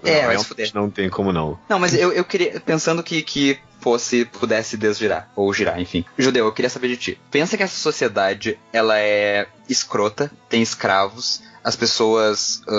não escravos, mas tipo, é uma sociedade escrota, as pessoas são escrotas, é uma sociedade de nazistas. Todos nazistas, filhas da puta, só que se entendem muito bem, e tem uma música que toca que deixa todo mundo sempre feliz. Você ia querer viver nesse mundo da mesma forma? Não, acho que não. Não, mas tipo, tu ia ser feliz? Escravos é escroto, porra. Não, tá, os escravos não, mas um mundo nazista onde não existem judeus. Mas como que vai ser o nazista se não tem... como é que vai ser nazista se não tem judeus? A ideia de Pirit é que é literalmente perfeito. Tá, mas é o que eu tô te dizendo, tipo, se não fosse o mundo perfeito, mas tu fosse feliz, tu ia aceitar? Não, porque não todo mundo vai estar feliz. Tá, e se todo mundo fosse feliz? Se todo mundo é feliz, ele automaticamente é bom? A sua pergunta, Leonardo, é a seguinte. Você mora em Pirit, sua vida é exatamente igual àquela de Pirit. A Ilha das Frutas é o lugar mais escroto do mundo. Quem mora lá sofre o cão que o diabo amassou, mas... vende as frutas pra você. Você viraria a chave? Não, ainda não. Mas é que o que eu tô querendo propor, na verdade, não é conhecia. isso. Você não conhecia o mundo, a Ilha das Frutas. Você sabe que existe. Então como é que eu vou mas saber? Eles estão lá longe. É tipo as crianças na África, sabe? Tipo, estão sofrendo, mas estão lá na África, sabe? A resposta você já tem, porque eu viro essa chave então todo dia, né? Quando eu uso o meu smartphone e tem criancinhas chinesas fazendo lá do outro lado do mundo, né? Todo dia tu acorda, a primeira coisa que tu pensa é: estou fudendo uma criança da China. Escravo. Mas não, a minha pergunta era diferente. Era mais, se todo mundo tá feliz, esse mundo é necessariamente bom? Tem como um mundo onde todo mundo é feliz ser ruim? Porque depende muito de como você vê felicidade, né? Exato. Tipo, felicidade é o quê? É a expressão do livre-arbítrio religioso e filosófico? Ou tipo, é uma reação química na cabeça e foda-se, sabe? Né?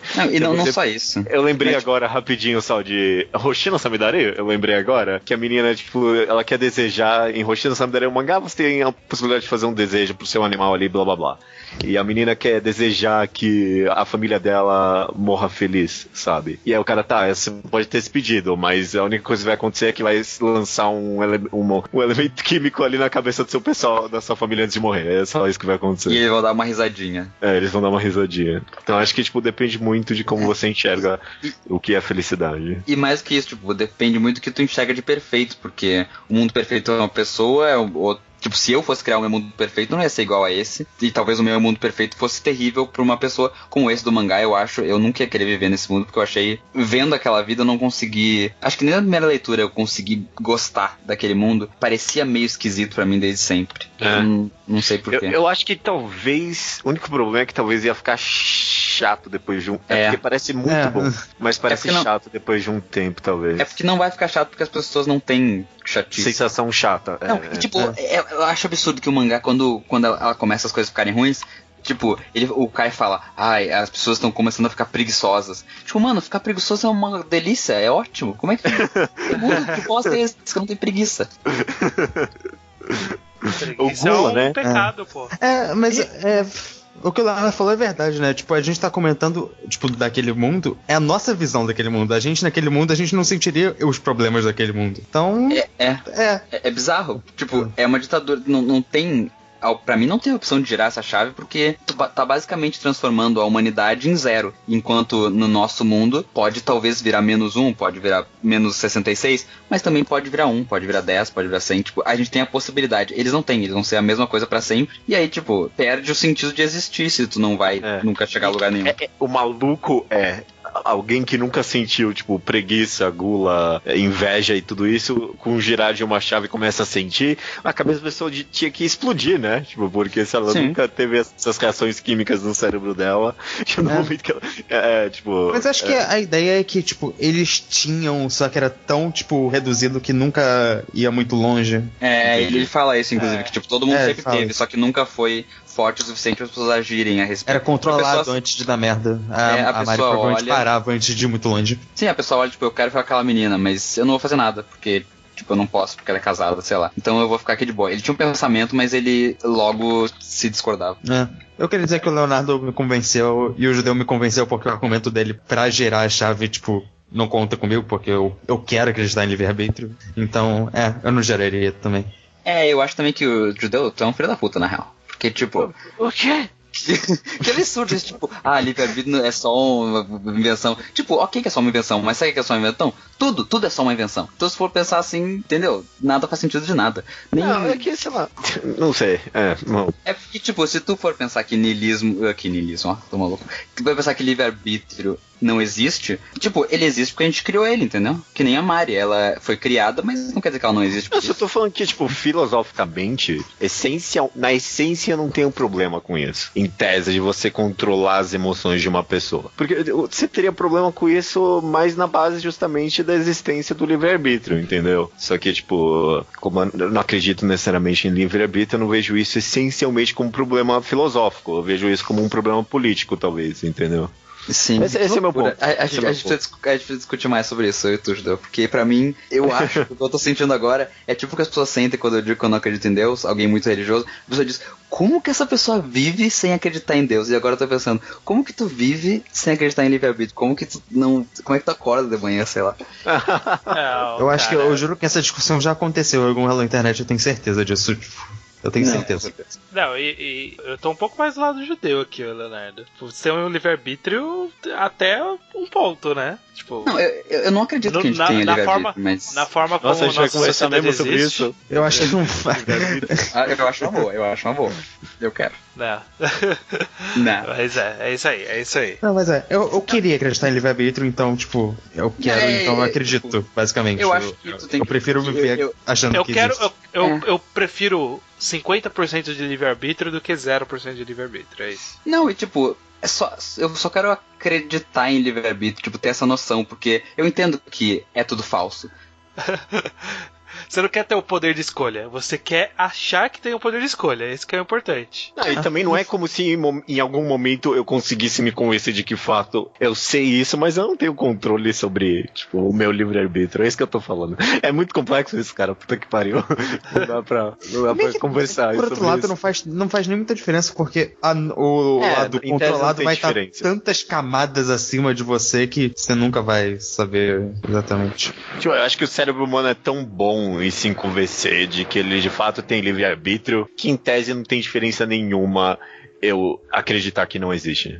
A gente nunca vai conseguir, tipo, descobrir, fazer o cálculo de tudo que vai acontecer daqui até o final dos anos, então não faz diferença. Exato. Bom, fomos bem além do mangá. O mangá ele dá a base pra discutir isso, mas a gente foi bem além dele. Não, e isso é uma das coisas que eu mais gosto no final dos mangás. Tipo, ele é um mangá muito bom pra mesa de bar, sabe? Puta que pariu. Eu poderia passar mais 3 horas conversando aqui contigo sobre existência de livre-arbítrio. Beleza, vamos encerrando essa conversa. Eu vou querer então que cada um fale resumidamente como você está em relação a The Music of Mary hoje, depois das suas releituras e depois dessa conversa, e se você compraria se saísse R$50 o volume no Brasil. Não, calma aí, define uma linha aí. Como é que tá a edição? Como é que é? R$50 o volume único, né? Só pra saber. Não, tá barato, pô. R$50 volume demais, único. não, R$50 cada. R$25 por volume não é muito barato, não. Não, então R$100 um volume único. Tipo esse de Sandman, sabe? Ai, R$100. Nem fudendo. Não, eu acho que eu ia economizar. Eu ia uma promoçãozinha, mas eu pagaria, assim.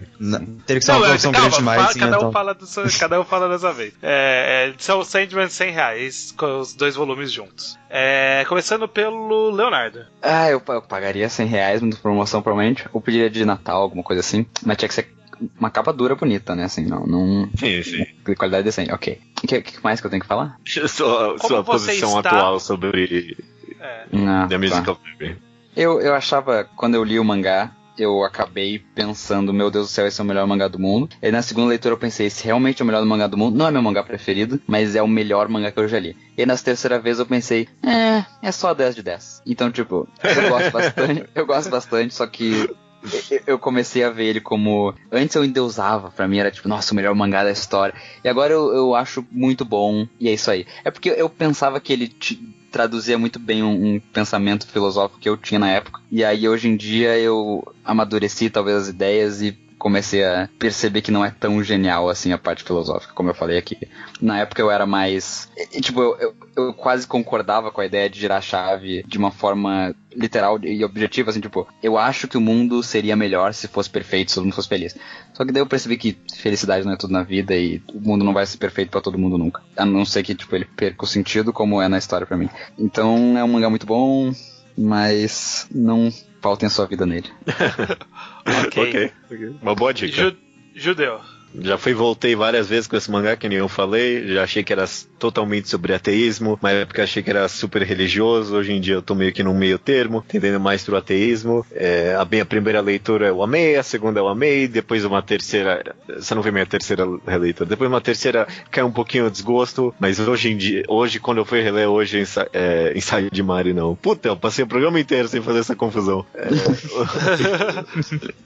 Hoje, quando eu reli The Music of Mary, eu amei de novo. Puta que pariu, como eu amei de novo esse mangá agora. E o fato da gente ter conversado tanto agora e ter esses puta argumentos, essa puta discussão, só me fez amar mais ainda esse mangá. Puta que pariu. Porque, tipo, um mangá que dá a possibilidade de ter tantas análises diferentes, mesmo que uma seja positiva e outra negativa, já é algo fantástico pra mim, cara. E, tipo, ter essas análises tão ricas batendo, eu acho que é um belo presente que o autor pode dar pros leitores. Então, hoje em dia, esse é o momento que eu mais amo, sim, The Music of Mary. Eu acho que é um grande obrigatório das leitoras de quadrinhos. Pagaria 100zão. Até 100zão mesmo. Não sei nem se eu ia esperar uma promoção, não. Louco. E assim, porque tu ajudou. Pagava na pré-venda. Porra, vai se fuder, você vai falar... Esperando uns 10 anos essa porra desse mangá sair no Brasil. Ia sair, você ia comprar na pré-venda também. Vai chegar lá. Luke, você? Primeiro, eu não ia comprar por R$100, mas, tipo, isso não é nenhum demérito do mangá. Eu não consigo pensar em alguma coisa que eu ia comprar um volume de R$100, assim. Eu não consigo imaginar isso acontecendo. Ok. R$100 é muito dinheiro. É um mesquinho. É muito dinheiro. Eu não sou o mais judeu aqui, pelo jeito. Mas, enfim, eu li Music of Mary faz, tipo, pela primeira vez faz uns 3 anos, eu tinha achado realmente incrível. E hoje eu reli, tipo, ontem. Eu não sei se deu pra perceber, mas eu gosto um pouco menos. Mas eu ainda gosto bastante do mangá. Eu não sei se isso... Acho que isso não ficou muito claro. Eu gosto de Music of Mary, sabe? Eu acho um bom mangá. Ele só me decepcionou um pouco, que eu acho que na minha mente ele era bem melhor do que eu acho hoje em dia. E parte disso provavelmente é porque eu já sei sobre o que o mangá é, sim. Mas é isso aí. Eu ainda acho, de fato, um bom mangá. É só... talvez se eu reler uma 4ª vez, que nem o judeu, eu volte a amar ele. Eu só queria dizer que... É os 5 estágios da leitura de Music of Mary, e essa é a negação. A terceira é a negação. Faz sentido. Só queria dizer, Luke, que a gente discordou muito aí nesse podcast, e discussões esquentadas, mas eu respeito muito a sua opinião, achei que teve bons argumentos pra ela. Eu não gosto de ser a pessoa que fala mal do mangá, sabe? Eu me sinto estranho nessa função. Cadê o Você Bosch? tinha que ter jogado essa análise com o Leonardo aí. O Leonardo que é o cara que gosta de falar mal. Verdade, adoro.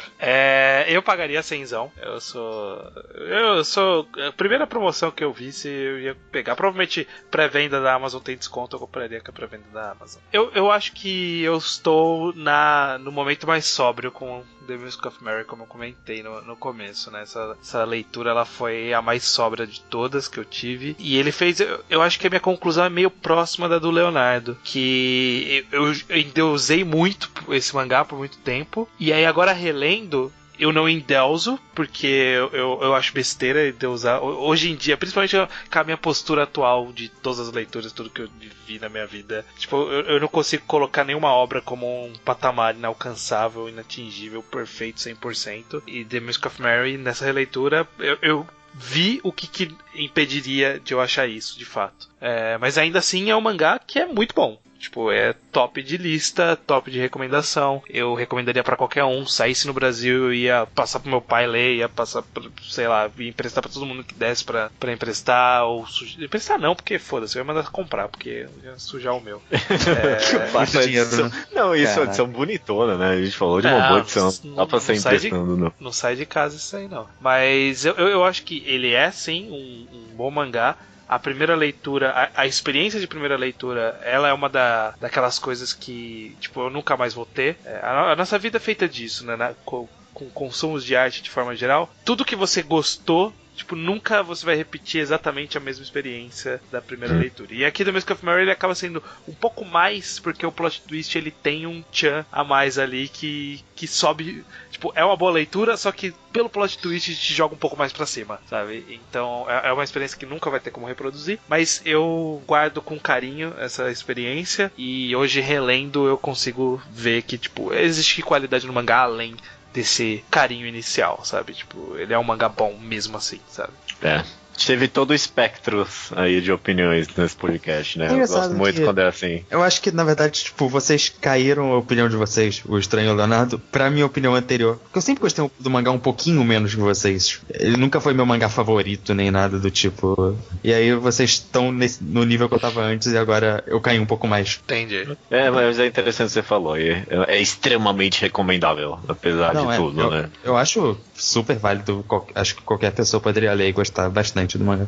E acho até que, tipo, esse pessoal que gosta de discutir sobre o caminho do mundo e a discussão política, tipo, esse é um mangá ótimo pra isso e ele tem muitas questões que eu imagino que essa galera que gosta de discutir política ia adorar. Tipo, ver se é uma sociedade comunista, se é uma sociedade não sei o quê, tipo, que tipo de sociedade é essa, sabe?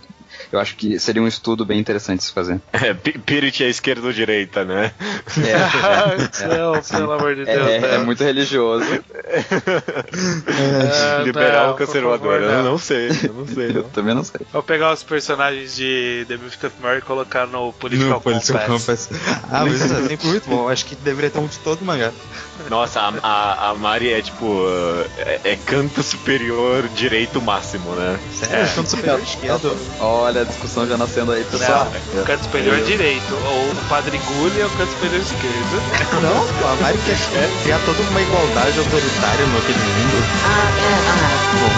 Não, já subiu algum. Mas o meu canto é bom.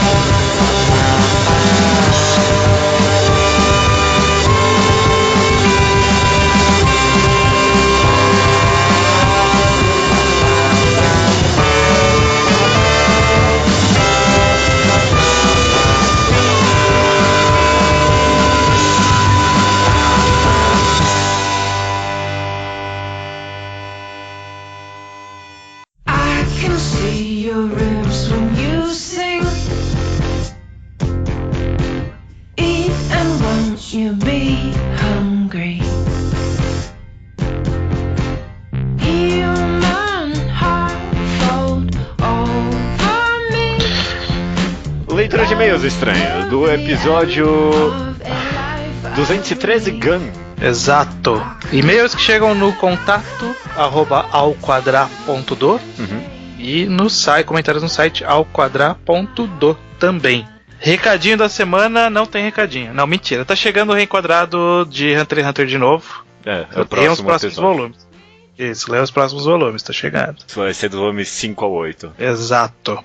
Vamos lá, Slowpoke Report, começando aqui com o Gugu Liberal, que ele leu Gigantomáquia, que ele disse o segundo mangá que ele compra por recomendação nossa. Aí. Ele chegou a recomendar oficialmente ou foi tipo um comentário? Não, a gente recomendou oficialmente, você, se eu não me engano. Oi? Não, acho que foi você. Ok, então não tá lembro, bom. tem que rever isso. Não, eu acho que fui eu antes de sair no Brasil.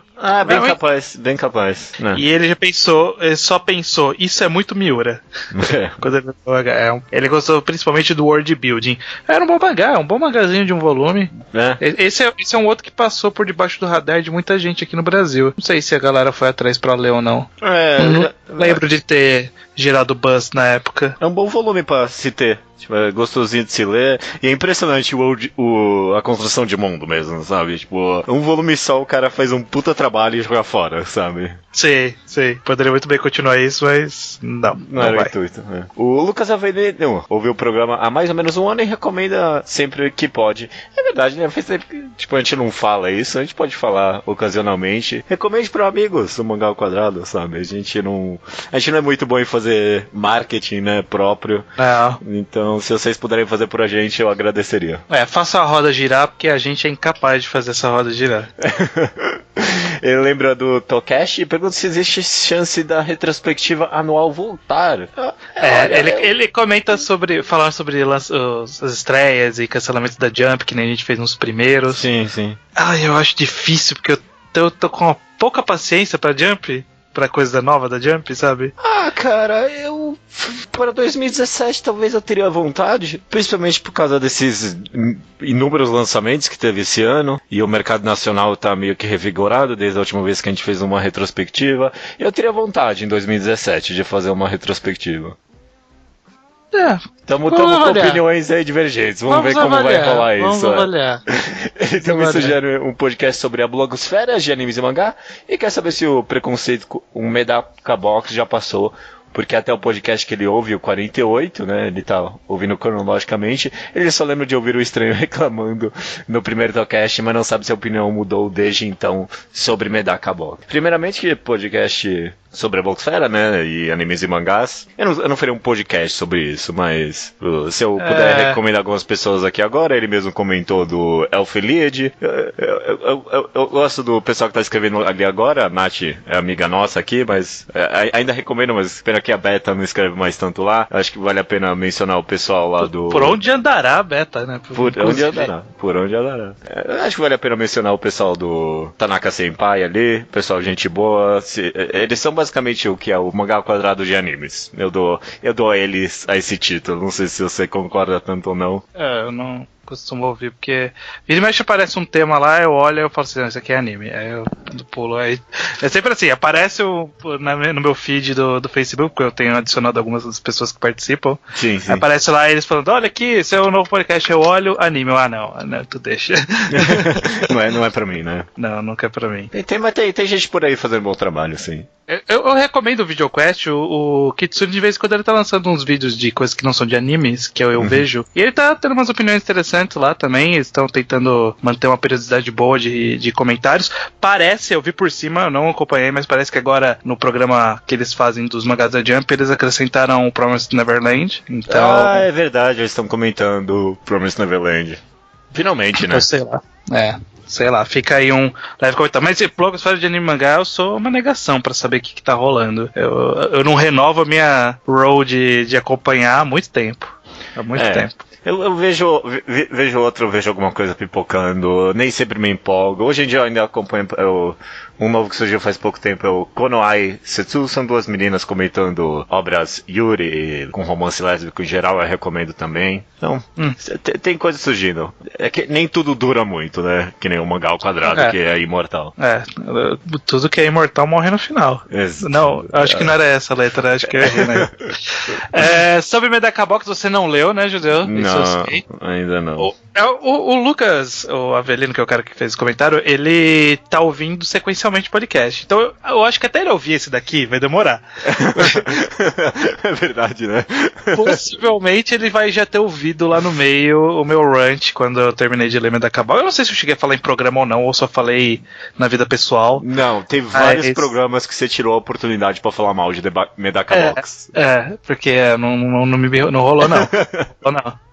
Ele tem várias ideias boas, mas muitas das execuções que cercam as ideias boas cansa, irrita, demora, é chato. E aí, tipo, todo mundo, é uma homenagem, é uma desconstrução. Mas ele também faz, tipo, ele tá desconstruindo como é feito o Battle Shonen. Não, mas ele faz também, sabe? E às vezes ele faz pior. Então, tipo, ele pega os vícios, ele tenta fazer uma graça, mas pra fazer a graça ele tem que fazer aquele vício. E enfim, eu não sou muito fã, não. Não sou muito fã, não. Ok. Continua não sendo fã, não mudou desde então. Mudou que eu li desde então, né? E aí, agora eu odeio com propriedade. Sobre o último programa de Gun, né? O Rafael de Pelotas, Rio Grande do Sul, ele leu o primeiro volume de Gun, ele achou a arte competente, mas a história é bem meh. E aí no e-mail ele pergunta pra gente se melhora depois do primeiro volume tedioso. Definitivamente sim. Definitivamente sim. Sim. Obviamente ele não deve ter ouvido o podcast, mas a gente consegue, eu, pelo menos lembrando de como a gente conversou, eu consigo ver que a gente conseguiu expor o que a gente achava ruim, então a gente não foi uma análise cega, a gente conseguiu falar mal de bastante coisa que teve lá, mas falou bem também de tudo que tem de bom também. Não, e essa primeira parte, esse que o primeiro volume inteiro a gente meio que pulou. Aconteceu, né? Tipo, a primeira parte é essa aqui, né? Próximo. Terminando aqui então com o Rui Karoji, ele gostou bastante do episódio, obrigado, principalmente da nossa análise dos arcos serem partes de vida. Deixa eu dar um tapinha nas nossas costas aqui também, porque porra, eu reescutando esse podcast, eu escutando essa análise, puta que pariu, mano, isso aqui é uma análise muito boa, caraca, como é que ninguém pensou nisso antes? Um belo trabalho em equipe aí, parabéns, Estranho e Leonardo também. Ele fala que ele também desejaria uma edição melhor de Gun. Qual você acha a probabilidade? Cara, é porque agora eu acho meio difícil. Porque já tem bastante coisa. Mas eu acho que existe público a ser aproveitado aí. Principalmente a galera que tá no rolê Vagabond, no rolê Akira, Ghost in the Shell. Foi isso que eu pensei então, também. Eu consigo ver Gun no formato de Vagabond, tipo, saindo por agora, assim. Conseguiria ver. E talvez, dependendo da recepção, ver inclusive saindo as continuações. Eu não acho impossível. Mas é que eu não sei se o pessoal tá de olho das editoras, tá de olho pra relançar Gun, não sei. Porque eu sei que muito dessas coisas lançarem, tipo, depende de uma alma heróica ali falando, não, olha isso nas editoras. É bem mais impessoal do que a gente imagina, né? E eu não sei se tem, tipo, uma alma pedindo por Gun, não. Mas eu também não vejo, tipo, uma má pedida, não. Não acho tão arriscado. Pô, são 9 volumes, sabe? Não é algo tão absurdo, não. Não é. Não é, e tem algum nome. Essa galera velha de quadrinhos que conhece só os mangás que saíram na década de 90 no Brasil vão conhecer Gun e tipo, vão atrás de ler, sabe? Concordo. Maravilha, cara. Estamos terminando aqui a leitura de e-mails. Tem alguma coisa que você gostaria de recomendar? Cara, esse mês eu tô surpreendentemente lendo muito mais mangá do que eu costumo ler. Eu dei uma maratonada aí. Primeiro, eu li os 2 últimos volumes que saíram no Brasil de Akame ga Kill, ainda tô gostando. Eu tenho que ler esse um dia. É true, eu tô gostando honestamente, eu tô achando legal. Eu tô com medo porque, tipo, terminou o último volume que saiu no Brasil, que foi o 9, ele terminou meio com, dando a entender que vai surgir um outro grupo aí, eu tô com medo de virar meio, será que precisava de outro grupo? Não sei, vou ver. E eu fiz uma maratona aqui de One Punch Man. Eu descobri que todos os volumes que saíram no Brasil, porque assim, eu parei de ler online, porque eu me perdia na contagem lá e eu fiquei com preguiça de ir atrás de achar de novo onde eu tinha parado de ler. E aí eu falei assim, vou ler pelo que saiu no Brasil, só que eu tava comprando e não tava lendo. Aí eu peguei e li tudo que saiu até o volume 8, então, que saiu no Brasil quando a gente tá gravando esse podcast. Sim. E infelizmente esses 8 volumes acabam antes de onde eu terminei de ler no mangá. No online. Ainda não tem novidades, mas ainda é uma boa leitura, divertida. É bem fluido, na verdade. Eu só acho estranho que, tipo, às vezes eu tô no meio do volume e aí acaba o volume, sabe? Tipo, os acontecimentos daquele volume, aí dali pra frente é só extra. Eu falo, caralho, meu, meio volume de extra. O One Punch Man tem muito disso, né? Uns capítulos random, aleatório, e aí na hora que compila no volume ocupa maior espação. E aí tem um puta extrão gigante, né? Eu ainda gosto também de One Punch Man. Eu tô nos atuais dos Scans, ainda acho divertido, ainda acho que ele arrisca cuidadosamente, que algumas dá uma profundidadinha pequena aqui e ali, sabe? Eu gosto sim.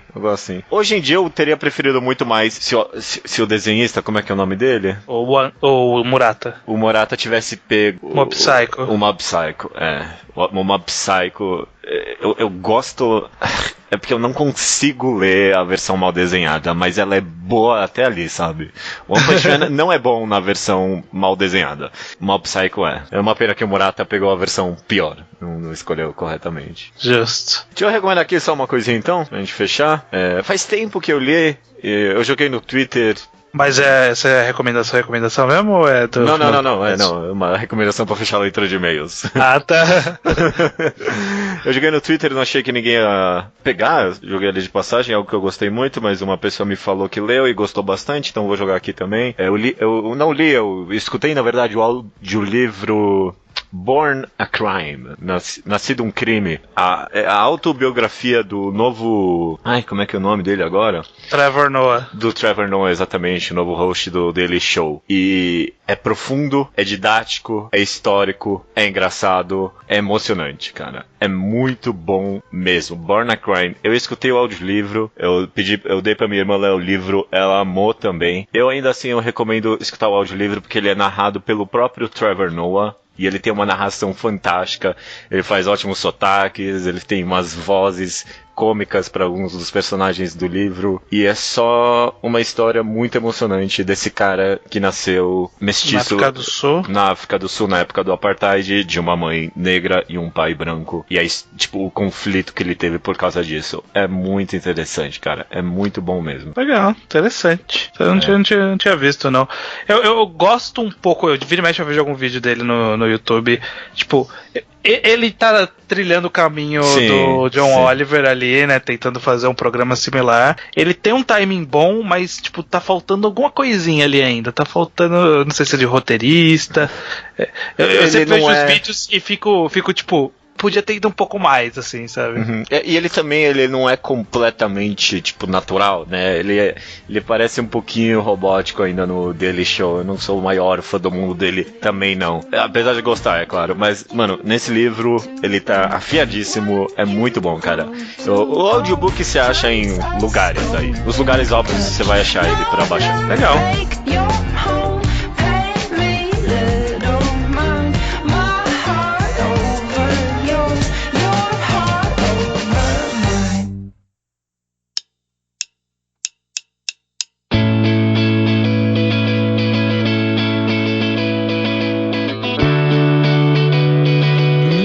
A recomendação da semana é minha, então, estranho? É sua, manda bala. A recomendação da semana, eu vou começar com o nome, é uma webtoon, aquelas tiras verticais coreanas, normalmente, nesse caso é coreano sim, chamado That Summer, de Kim Hyun Kim. That Summer é aquele verão, né? Sim. Premissa básica, uma menina meio que se preparando vestibular ali, coreano, uma coisa assim. Um dia vai no terraço da escola e descobre dois garotos, ela vê eles se beijando e se separando. Uhum. Essa é a premissa básica. Uma garota que descobre que dois rapazes têm uma relação nessa escola. Eu tenho uma história talvez um pouco engraçada com esse quadrinho. 1000 vezes eu abri ele no Manga Updates e eu vi essa capa que é tipo dois garotos segurando a mão e uma menina atrás olhando isso. E eu sempre, tipo, tenho muito problema com yaoi e tipo, Fujoshi, fetichização. Exatamente. Eu vi essa capa e eu já imaginei a história inteira na minha cabeça. Vai ser uma menina que vai ficar fetichizando, vai ser algo meio cômico, ou talvez, tipo, eu pensei em todos os problemas que eu conheço desse tipo de história. Vai ser uma mulher maléfica que vai, tipo, destruir a relação deles. Yaoi principalmente tem muito problema isso, em demonizar a mulher, ou vai ser uma fetichização fugida do casal, esse negócio de ser heteronormativo.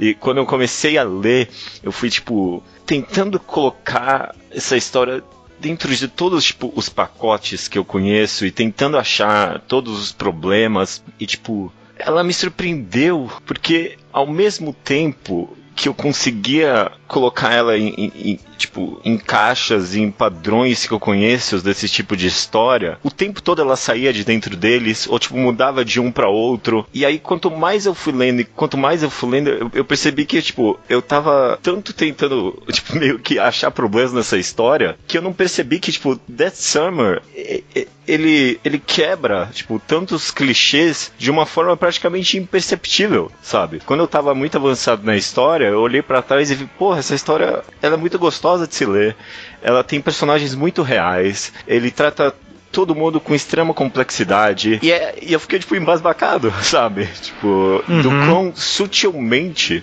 That Summer consegue fugir de padrões, o quão elegantemente ele consegue ser essa história complexa. Principalmente esse negócio de ser heteronormativo, sabe? Isso que é uma das coisas que eu mais odeio em histórias de romance gay. Aqui são só duas pessoas, não tem nenhum tipo de clichês nela, sabe? A garota principal, ela é extremamente carismática, ela é muito divertida. Os dois caras, eles não têm aquele ar de, tipo, misteriosos, não sei o que, pra, tipo, servir de roteiro pra ela. Não, cara, são 3 personagens principais que um servem ao outro. Cada um, tipo, eles meio que viram amigos, 3, mas cada um tem uma visão diferente da relação entre os dois, sabe? É muito louco, é muito bom. That Summer é uma excelente surpresa, recomendo fortemente. Uma curiosidade, talvez, é que ele se for na Manga Updates, e eu nem tinha reparado nisso quando eu comecei a ler, ele é caracterizado tanto como shoujo, tanto quanto shonen ai, e algo meio difícil isso, porque a história shonen ai, que, tipo, significa que é, tipo... Romance gay, masculino, mas leve. sem mostrar o romance de verdade. Pelo menos não tem sexo, esse é o mínimo que se dá. E é difícil porque shoujo normalmente é associado à história com a menina protagonista e não exatamente ter romance gay e essas duas coisas se mesclando mesmo nessa história, sabe? É uma protagonista dentro dessa história de, tipo, romance. Ai, cara, é muito bom, viu? Cara, eu tô olhando aqui e ela sai num site que eu nunca tinha ouvido falar aqui, cômico, que chama. Eu tô surpreso como não para de surgir sites de comics, como funciona na Coreia, isso, né, de webtoon? Caraca, meu. É enorme lá mesmo, né? Puta que pariu. Pode, meu, é grande mesmo o mercado. Cara, That Summer é muito divertido, é uma história, só pra jogar mais elogios aqui, tentar recomendar ainda um pouco melhor, nem é só uma história de romance, sabe? É uma complexa história sobre, tipo, relacionamento humano verdadeiro e coming of age. É muito fascinante, eu gosto muito mesmo, eu adoraria que as pessoas lessem. Legal, então beleza, fica aí a recomendação, então, That Summer, bom nome. É um bom nome mesmo, That Summer. Espero que o mangá passe durante um verão apenas, pra valer bem o nome. Exatamente assim. Isso. Comentando só da arte, ele tem, tipo, uso muito forte de cores quentes. Ele tem uma paleta que meio que só usa, tipo, laranja, um pouquinho de vermelho aqui e ali, e realmente se passa num verão só. É muito bom, muito bom. Legal. Dito isso, até semana que vem.